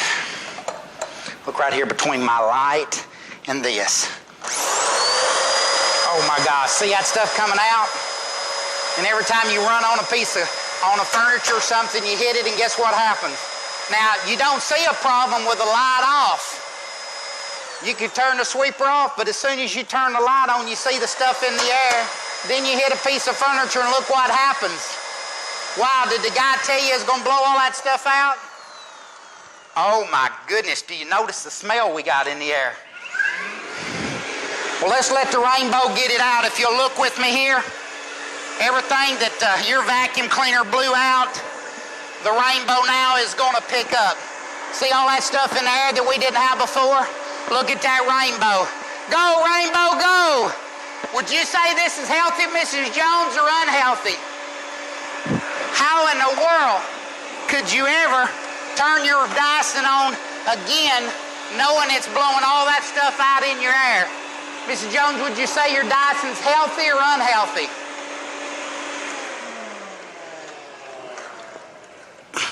I'm going to let that thing run to go ahead and clean the air out. I'm going to go ahead and put some of this deodorizer in the air to kill the germs in the air. I'm sure you can smell it too. I'm going to go ahead and clean up my hands a little bit. Get that stuff up off my hands, because this stuff actually kills germs and bacteria in the air on contact, and also my hands. Wow. By the way, Mrs. Jones, traditional methods of using different type of cleaning stuff, brooms, mops, dusters, and all, it actually just rearranges the dust and scatters it from one part of your house to the other. If I told you there was something hiding, lurking in your home that could cause germs, bacteria, allergies, asthma, and even severe cases, asthma attacks, would you like to get it out of your house? If you would, show me where your vacuum cleaner is, and I'll go get it for you. Oh, wow. You got one of them new Kirby's. Oh, man, that thing is heavy. You carry that thing up and down the steps, do you? Well, it won't hold up there. Oh, wow. When is the last time you emptied the bag on that thing, Mrs. Jones? Well, let's see. Have you had this Kirby very long? Has it been a good one for you? You know, if anybody ought to know how to build a vacuum sweeper, it really ought to be Kirby. They've been around for a long time. But you know, every vacuum cleaner, it doesn't matter if it's a Kirby or Hoover at Walmart or whatever, they have 4 basic parts. Let's review those here in the book. They have an intake, a place that the dirt goes in. Mrs. Jones, with your Kirby, that's right here on the bottom. Oh, wow. It's kind of dirty under there. This is where all the dirt comes in right here. It has an intake. It has a motor that sucks the dirt up off the floor, and then it comes right through this motor and blows it in this bag. Now, Mrs. Jones, if this bag was made out of plastic or rubber, it would hold all the dirt that you pick up off your carpet. So no matter what you pick up, if it went in here, it would hold 100%. Mrs. Jones, do you think it's holding 100%, 60%, or 40%? This bag, if it was made out of plastic or rubber, it'd get bigger and bigger. It'd be like a balloon. It'd get bigger and bigger, and it'd pop. But it's not made out of plastic or rubber. So it means it's made out of a porous material. By the way, do you sweep your... Do you take this thing off and sweep your... you don't do that too much trouble? Yeah, I understand. That's how most folks are with it. They don't take it off. But let's see here if we can... here's the bag to get into. Unzips it right here on the back. Wow, that thing is heavy.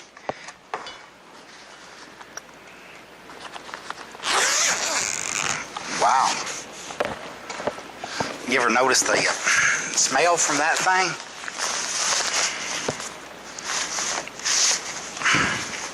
It says you do not exceed the bag line. If the outer bag is torn or damaged, don't use it. Tells you to replace the bag off. Oh, wow. A thimbleful of vacuum cleaner dirt, Mrs. Jones, has about 5 million germs. Wonder about how many millions of germs you have here. Now, this bag, all the dirt comes right into this bag. This bag has holes, as you can see. The fine dust escapes your bag, and then this is what they're using to catch it next.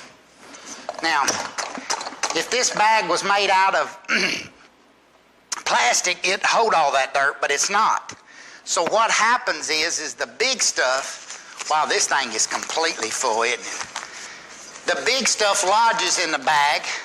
The fine stuff is, you see what comes out of your bag here, and it goes through this bag. See that stuff coming out of this bag? And you can see, Mrs. Jones, see the holes in the bag? That's how big a hole that the dust will come out. And if that thing was made out of plastic, it'd hold all the stuff. But that's why the holes are in there. Without the lights, you don't see it. They do a pretty good job disguising the holes. But all the dust comes out of this bag, the fine stuff. It comes out and goes into this bag, and it dispenses it, look, all through your house.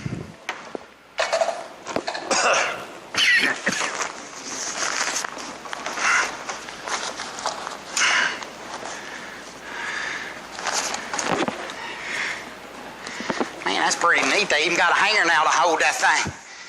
It's heavy, but the handle won't hardly hold it up. If you got a new bag, I'll be glad to put. You don't have a new bag? Oh, that's why you haven't changed it? Okay.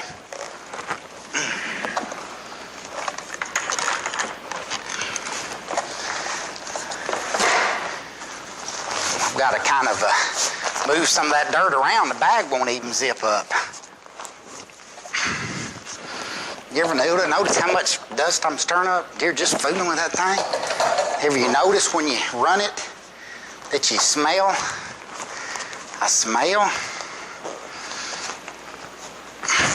Then the first 3 to 5 minutes, vacuum cleaner bag is going to get stopped up. Then it's not going to pick anything else up off your carpet. Oh, wow. I'll tell you what, if I'd work out with this thing about every day, I could lose some weight lifting this thing around. What I need you to do for me is look between this light and this bag, and let's see if we have anything come out when I turn it on. Oh, wow, look.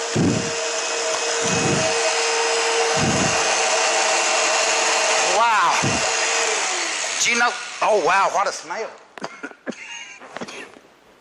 Did you know that stuff was coming out? Whoa, let's get some of that stuff out of the air here. Go, Rainbow, go! Get that stuff out of the air. Can you see that, Mrs. Jones, coming out of your vacuum cleaner bag, going right into the rainbow? Would you say the rainbow's healthy or unhealthy? Healthy, right? Would you say your Kirby here is healthy or unhealthy? How in the world could you ever operate that thing again knowing it's blowing that stuff out in your air like that?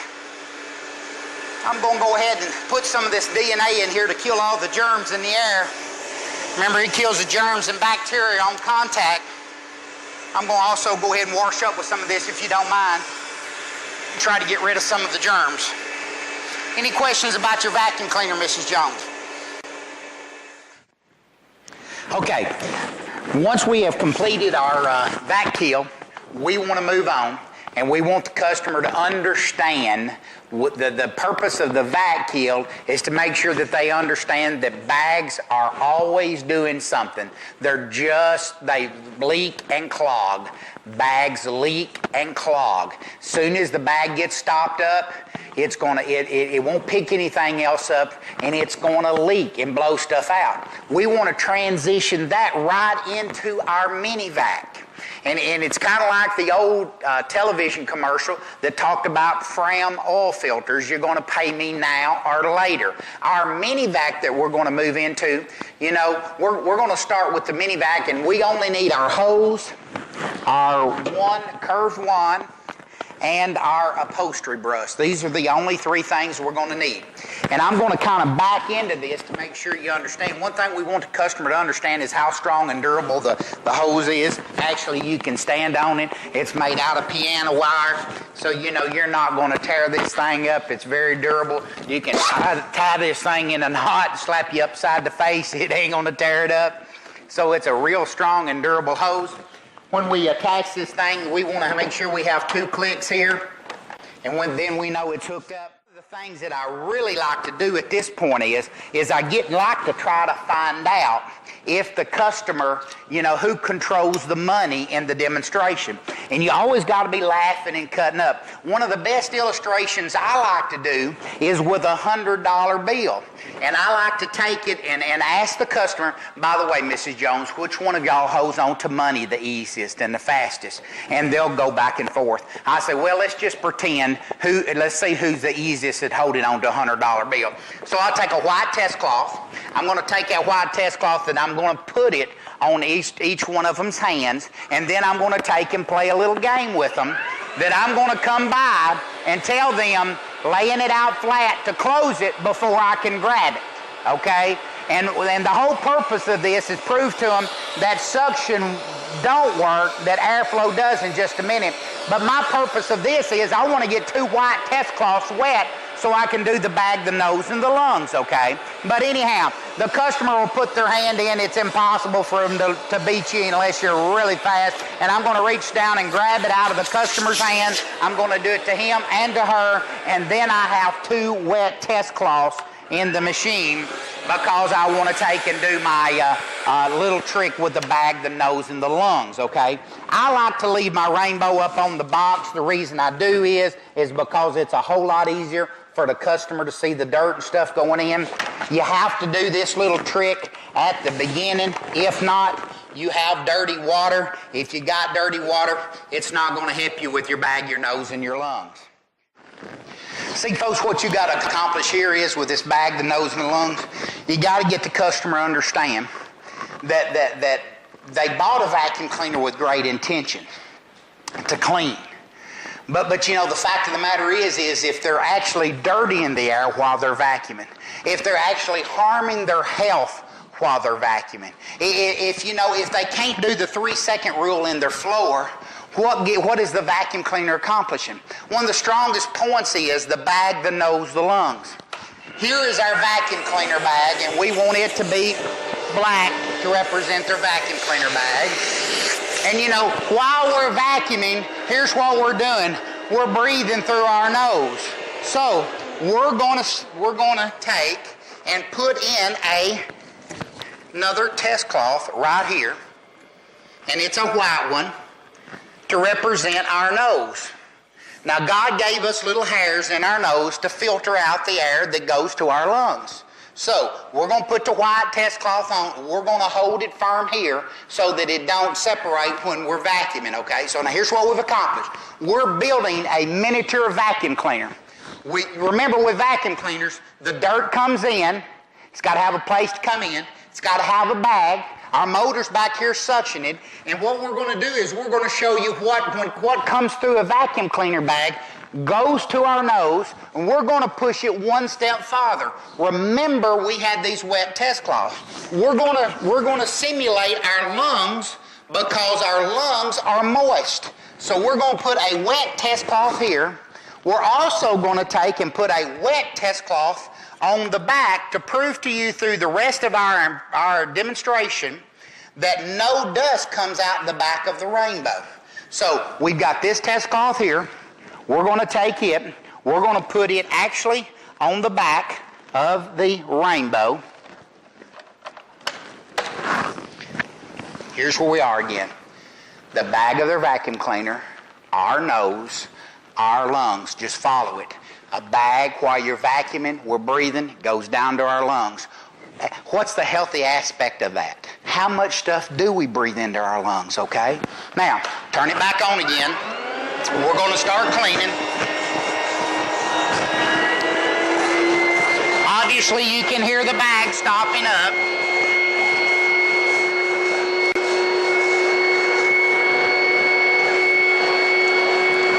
The real fine dust comes off the couch. That catches up quickest. So that's why we want you to demonstrate more from the couch. In our presentation, we got to get dirt off the floor. But we want you to pull the fine stuff, the real fine clogging dirt comes from the couch and chairs. That's the quickest dirt that you're going to get the fastest, is that real fine stuff.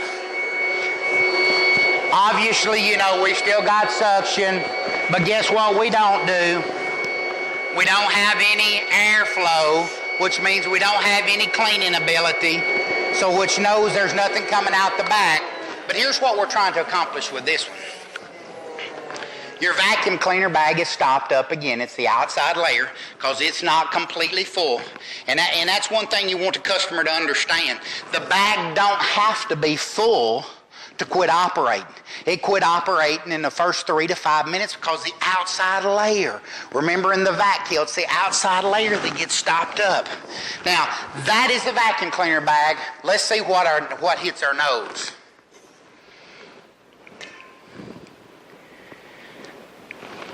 Look. That's the stuff that goes to our nose next. And our fine hairs catches that. What slides past the filtering mechanism that the Lord gave us goes next to our lungs. Look what's on the lungs. Mrs. Jones, would you say that's healthy or unhealthy? Mrs. Jones, healthy or unhealthy? Is this the kind of condition that you want your kids breathing behind when you vacuum? You ever notice that people have severe allergy, asthma, and sinus problems? They can't stay in the house when someone vacuums.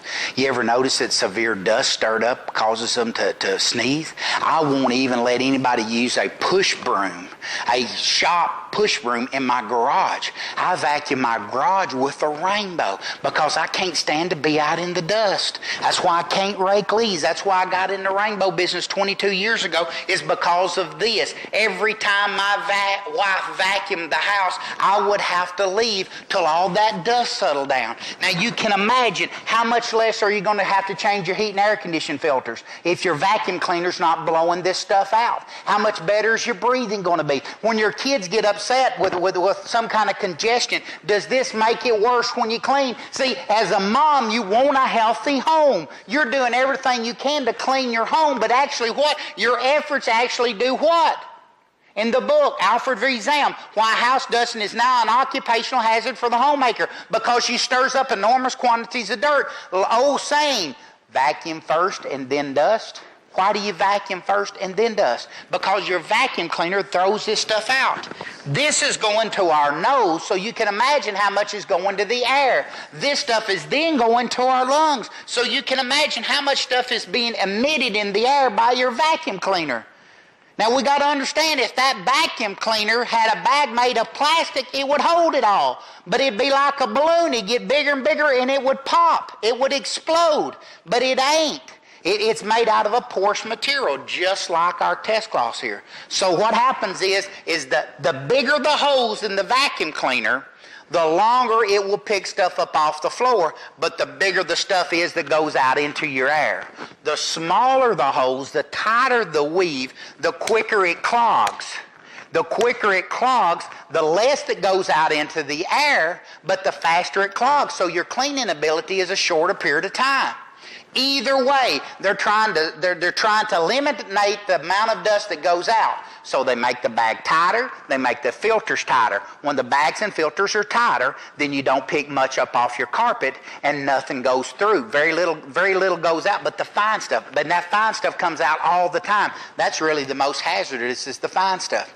The bigger the hose from their old vacuum cleaners back in the early years, and the ones that still have the bags with very little filters, more stuff comes out. It picks up more, but it blows more stuff out in the air. So you got to get our customers to understand what they're doing.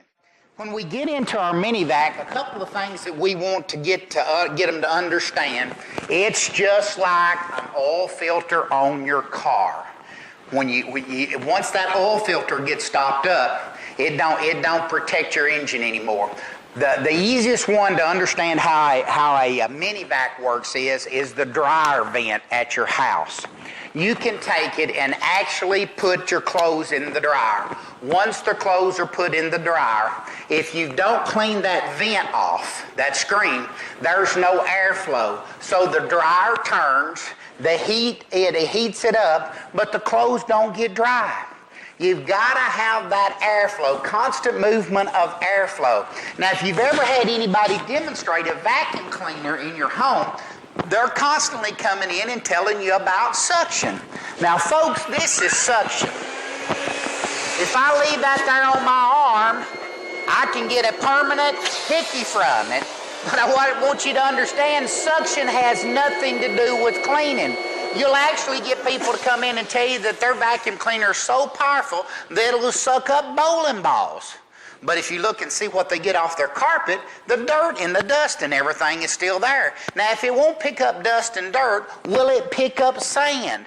What we want to prove to them is that it doesn't matter if they buy a $29 vacuum cleaner at Hoover, from Walmart or Hoover, or if they buy a $2,900 Kirby. All vacuum cleaners are created the same. They have a motor, a bag, an intake, and an exhaust. We prove to them, beyond a shadow of doubt, in the vac kill, and folks, if you don't do a good vac kill, this mini vac don't help you, because you prove to them that the vacuum cleaners blow dirt and scatter it. Now we've got to go back and prove to them beyond a shadow of doubt that vacuum cleaners don't pick up. The reason they don't pick up is because they work off a principle of suction. Our machine don't work off a principle of suction. Suction is only good for one thing, and that's hickeys. Suction doesn't clean. This is airflow. And as long as we have air flowing through the rainbow, that means that air is flowing out the back of the rainbow. So as long as this is going out the back, we know that there's stuff coming in the front. Once this gets clogged in the front, even from this, what's the airflow in the back?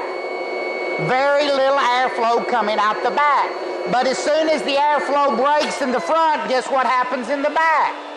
So once this thing creates, you get the customer to understand you're going to just create a vacuum cleaner in their home with this mini vac. We're going to take a black test cloth. We're going to go in about 1 finger deep. Pretend for me for just a second that this was a vacuum cleaner. All vacuum cleaners have 4 parts. They have an intake. Here's our intake. It has a motor. Our motor's right back here. So it's sucking the stuff up off the floor. We've got a motor here that's sucking it. We've got an exhaust that's going to come out the back. And then we have our bag.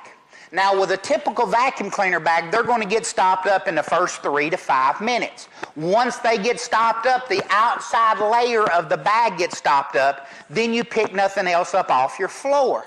So we want them to understand that as long as they have suction, it means nothing. Suction don't clean. Our bag can be completely stopped up and we'll still have suction. But once we lose the airflow, we diminish our cleaning ability, and the cleaning ability goes down, down, down. That happens every 3 to 5 minutes with our vacuum cleaner. If for every time you take and pull a test cloth, that represents another vacuum cleaner bag. And if they would change their vacuum cleaner bag every 3 to 5 minutes, the theory on vacuum cleaners work. But it won't work unless they're changing the bag every 3 to 5 minutes. And how expensive would it be? You know, we cut down probably 300 or 400 acres a year of nothing but trees to make vacuum cleaner bags.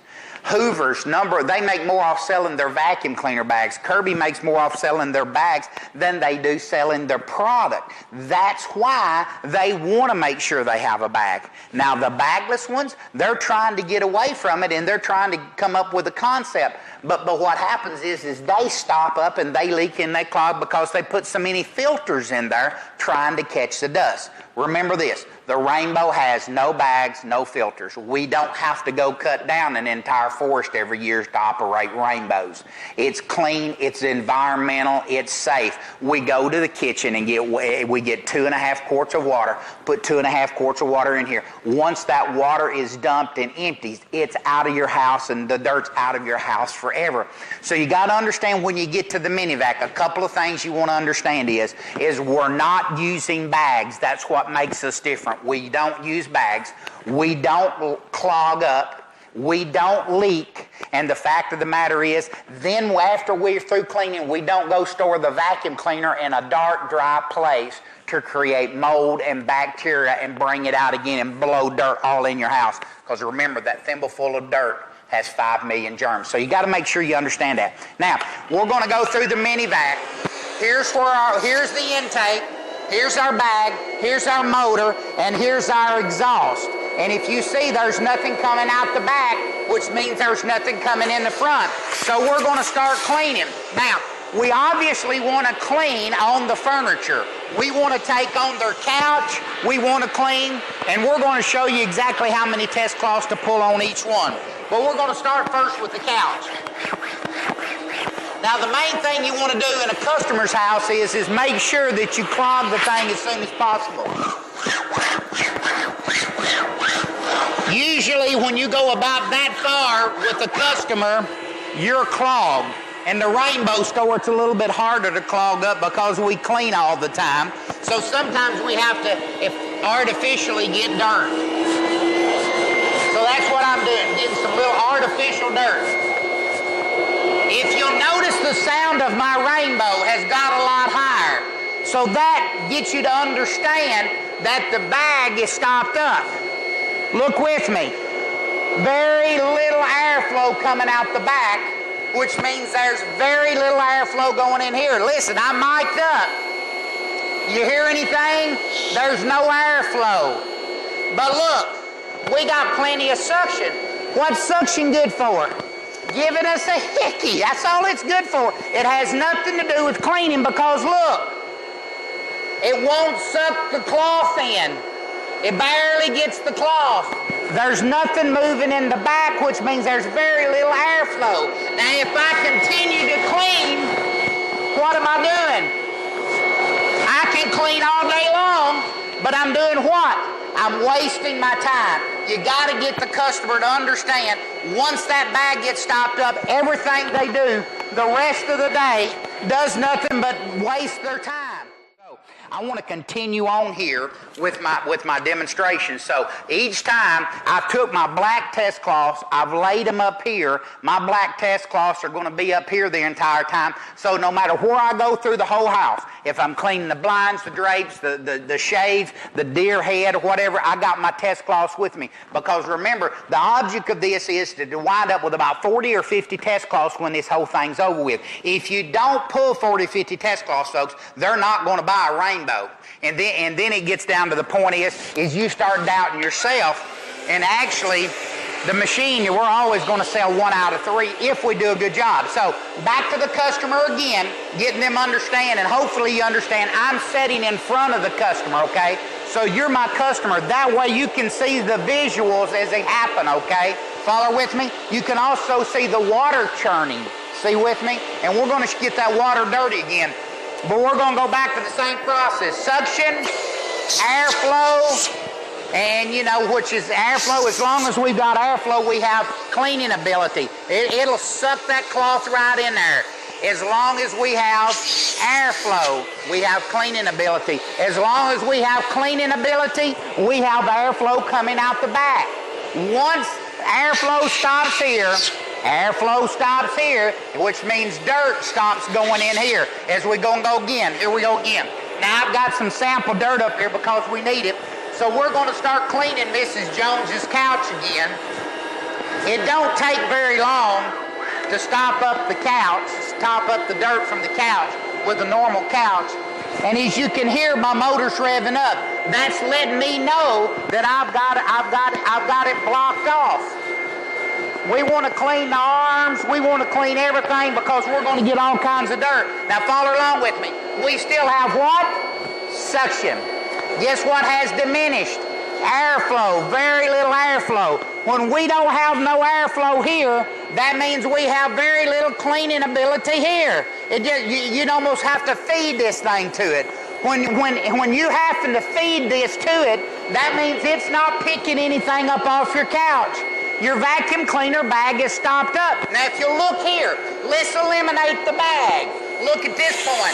The bag's gone. Did you hear my motor? Look. It'll suck a white test cloth in like crazy because it has cleaning ability, which means it'll blow it like crazy back here. Why? We bypassed the bag. But as soon as you close this off, did you hear my motor? We still got suction. Won't pick anything else up, and the airflow's not coming up the back. So if Mrs. Jones continues to vacuum her carpet, what is she doing? She's wasting her time. She better be watching a soap opera, okay? Because it's not going to pick anything else up off the carpet. Then you're going to take it, bend it over just like this. You're going to get the customer to understand that the bag's not full completely. It's stopped up. You're going to, and I'm going to put my dirt back over here so I don't lose it again. But you understand that it's the big stuff here. And you know, you want to make sure you pop it for the customer. This gets them to understand how much dirt. Now watch. Wow, look at that. Gets the customer to understand how much dirt is there. Now, we're going to take and pull these test cloths. As we continue to pull these test cloths, here's what we want to do with the test cloth. Make sure that we get a picture of this, Brad, because what we actually want to do in front of the customer is actually build a quilt patch. We want, every time we pull a test cloth, to lay this stuff down, and we actually want to just make a quilt of dirt. A quilt of dirt. And so every time we're going to take this and we're going to pull it. Now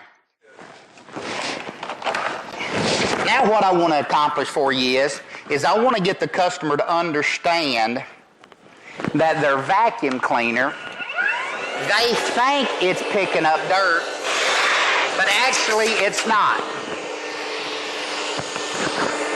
We've got a floor mat here out of the truck just to bring some dirt in, and we're going to take it and we're going to pick a little bit of this dirt up here.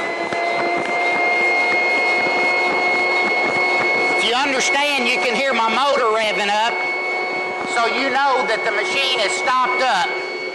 Still got what? Still got suction. Don't have any what? Don't have any airflow here, which means with the airflow, with the noise, which means I have no cleaning ability, which means there's no air flowing out the back of the machine. If I continue to clean, what am I doing?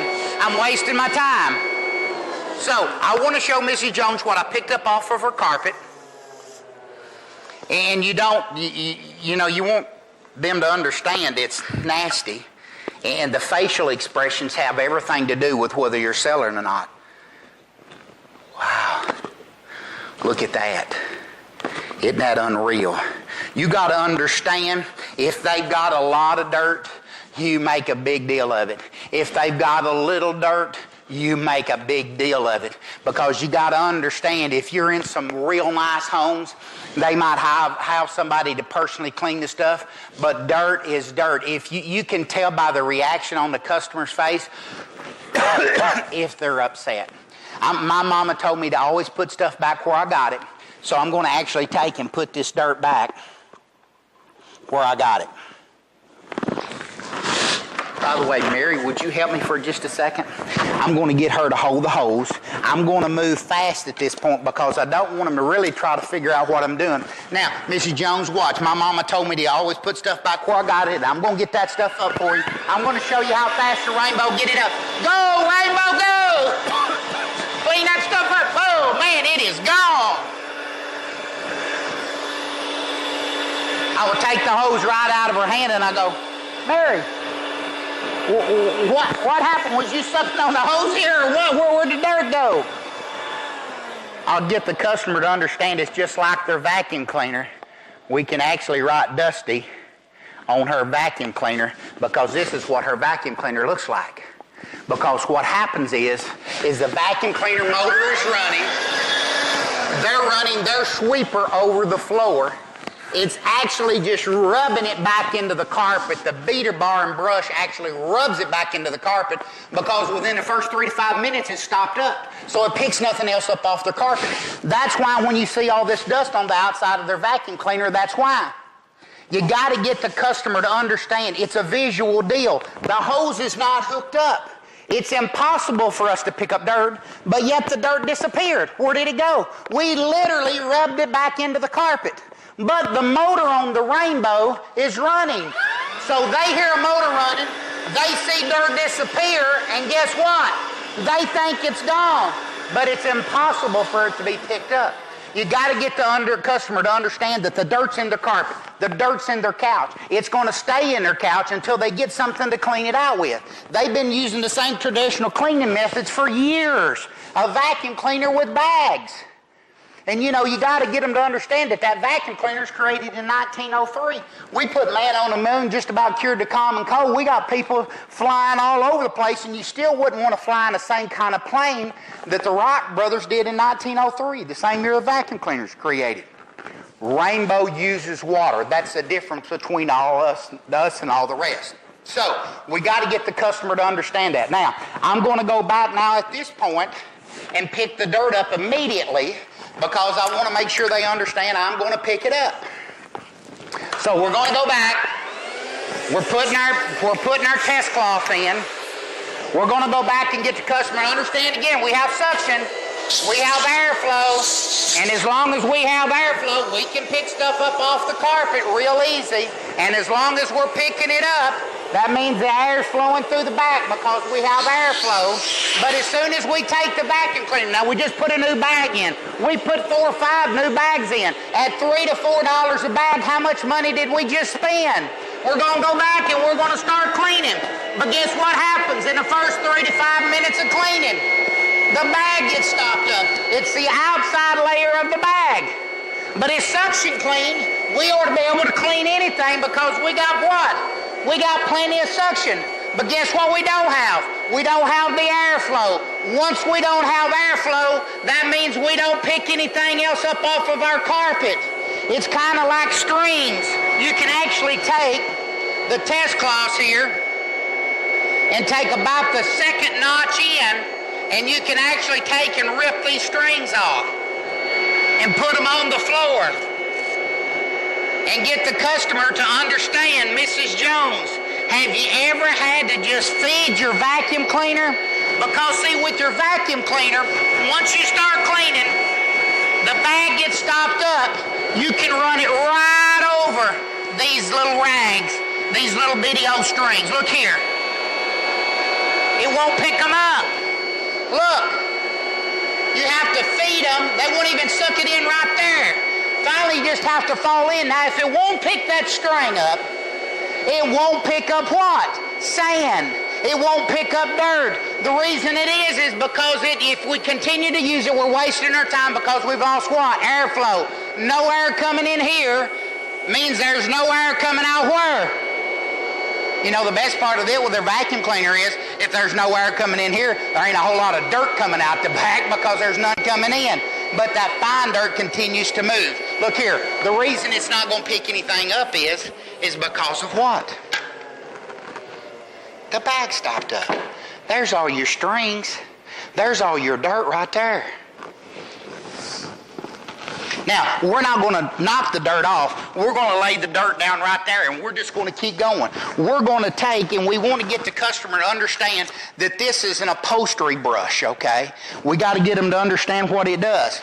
And, you know, one thing about it is, with a customer, sometimes we got to get them to understand where that everything goes. And we're going to talk about suction and airflow. I'm going to take this little bitty light cloth.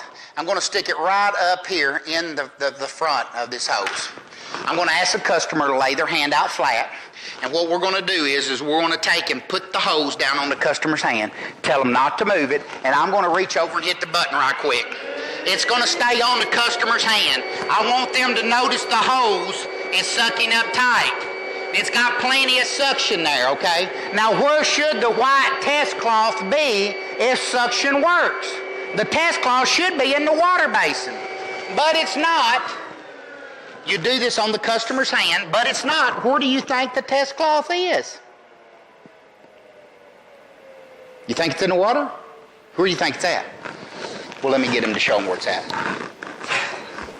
Right in the end of the hose. It won't even make it down the hose.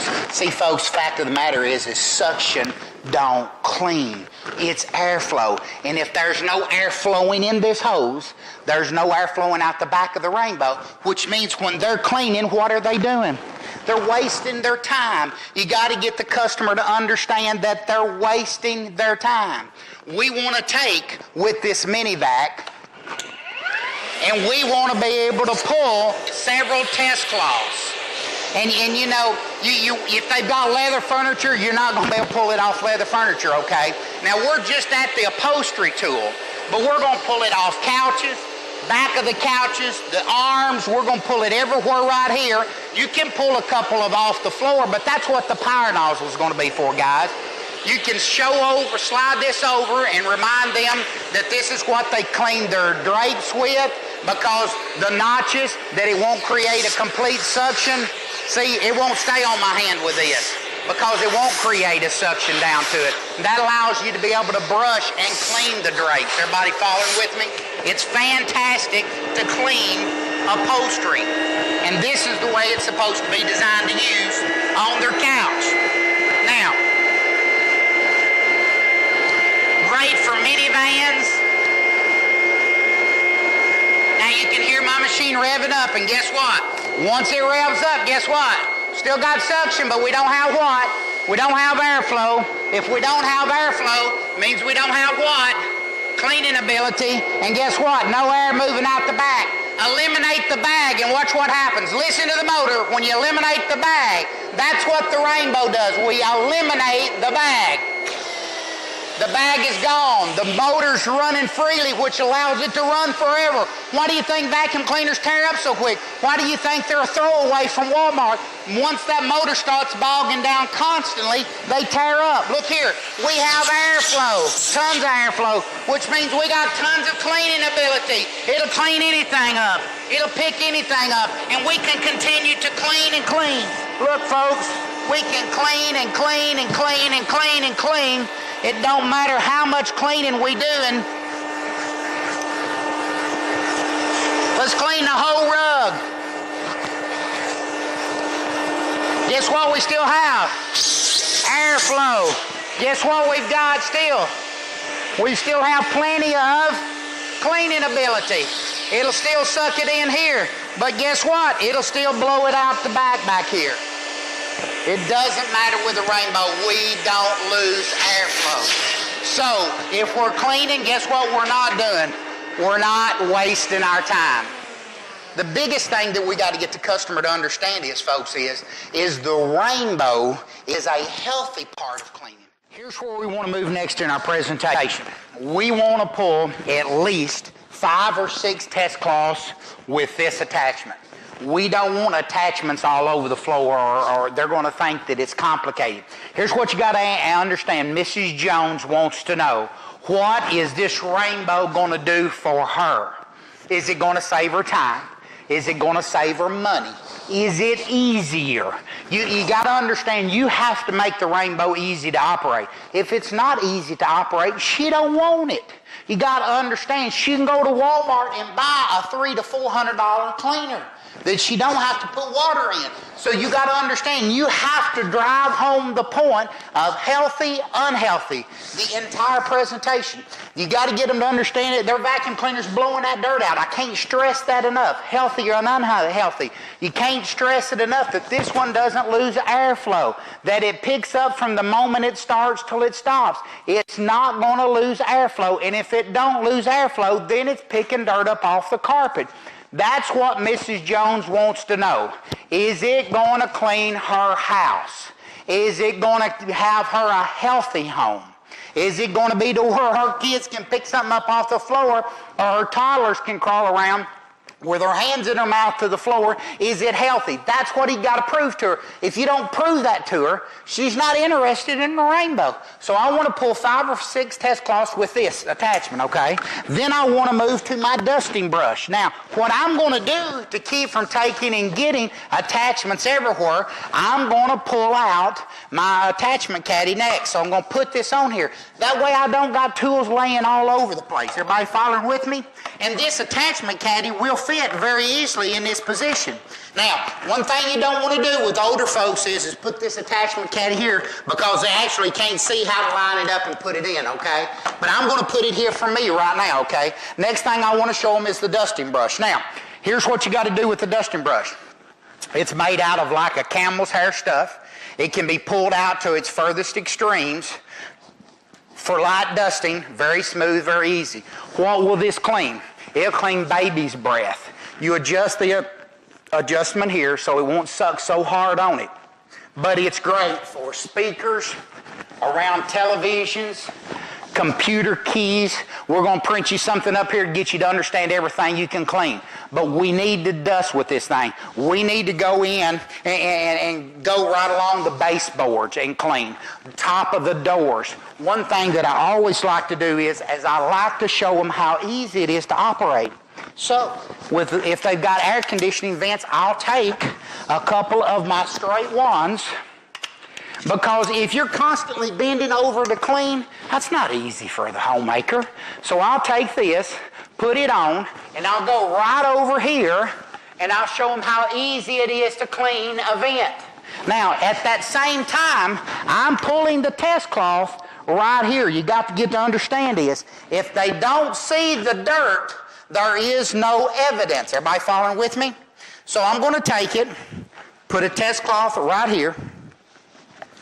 I'm putting it down here so I can grab it easy, hold it with my hand, turn the rainbow on, and we're going to clean.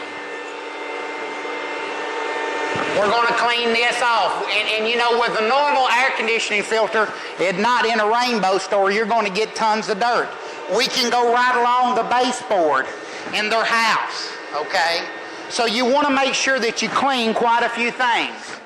Then you want to continue with your quilt pattern. We want to put dirt everywhere. See? We're going to continue with that quilt all through the entire presentation. Our goal is to have 25, 35, 40 of those test cloths. So we got to use these extensions. It's perfect to go right next to the baseboard, to go up next to the kitchen, up next to the ceiling. It's great to go on a deer head. If it's too much here, you back it off and get them to understand that we can shorten it down.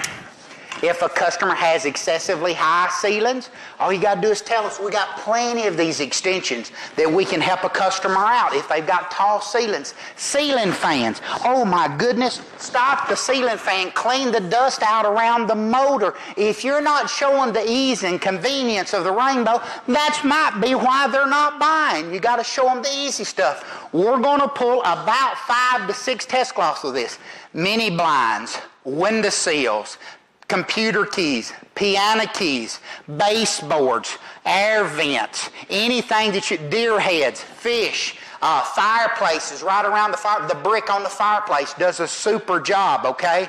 You'll find stuff up next to a baseboard that they haven't been able to clean for years. So we're going to put that attachment on there, okay? Then we're going to move into the crack and crevice tool. Now, we're going to put another test cloth on here. The whole purpose of this is to pull test cloth. So, put another test cloth on here. And see, my test cloths are right here on top of my rainbow for me. So it doesn't matter. You'll be dragging this rainbow everywhere. You'll be dragging it over next to the window. You'll be dragging it over to the computer. So, look how easy this is. Put your test cloth in, hold it, take your rainbow, and go. Go over to the baseboards, go over to the mini blinds, go over to wherever you need to go.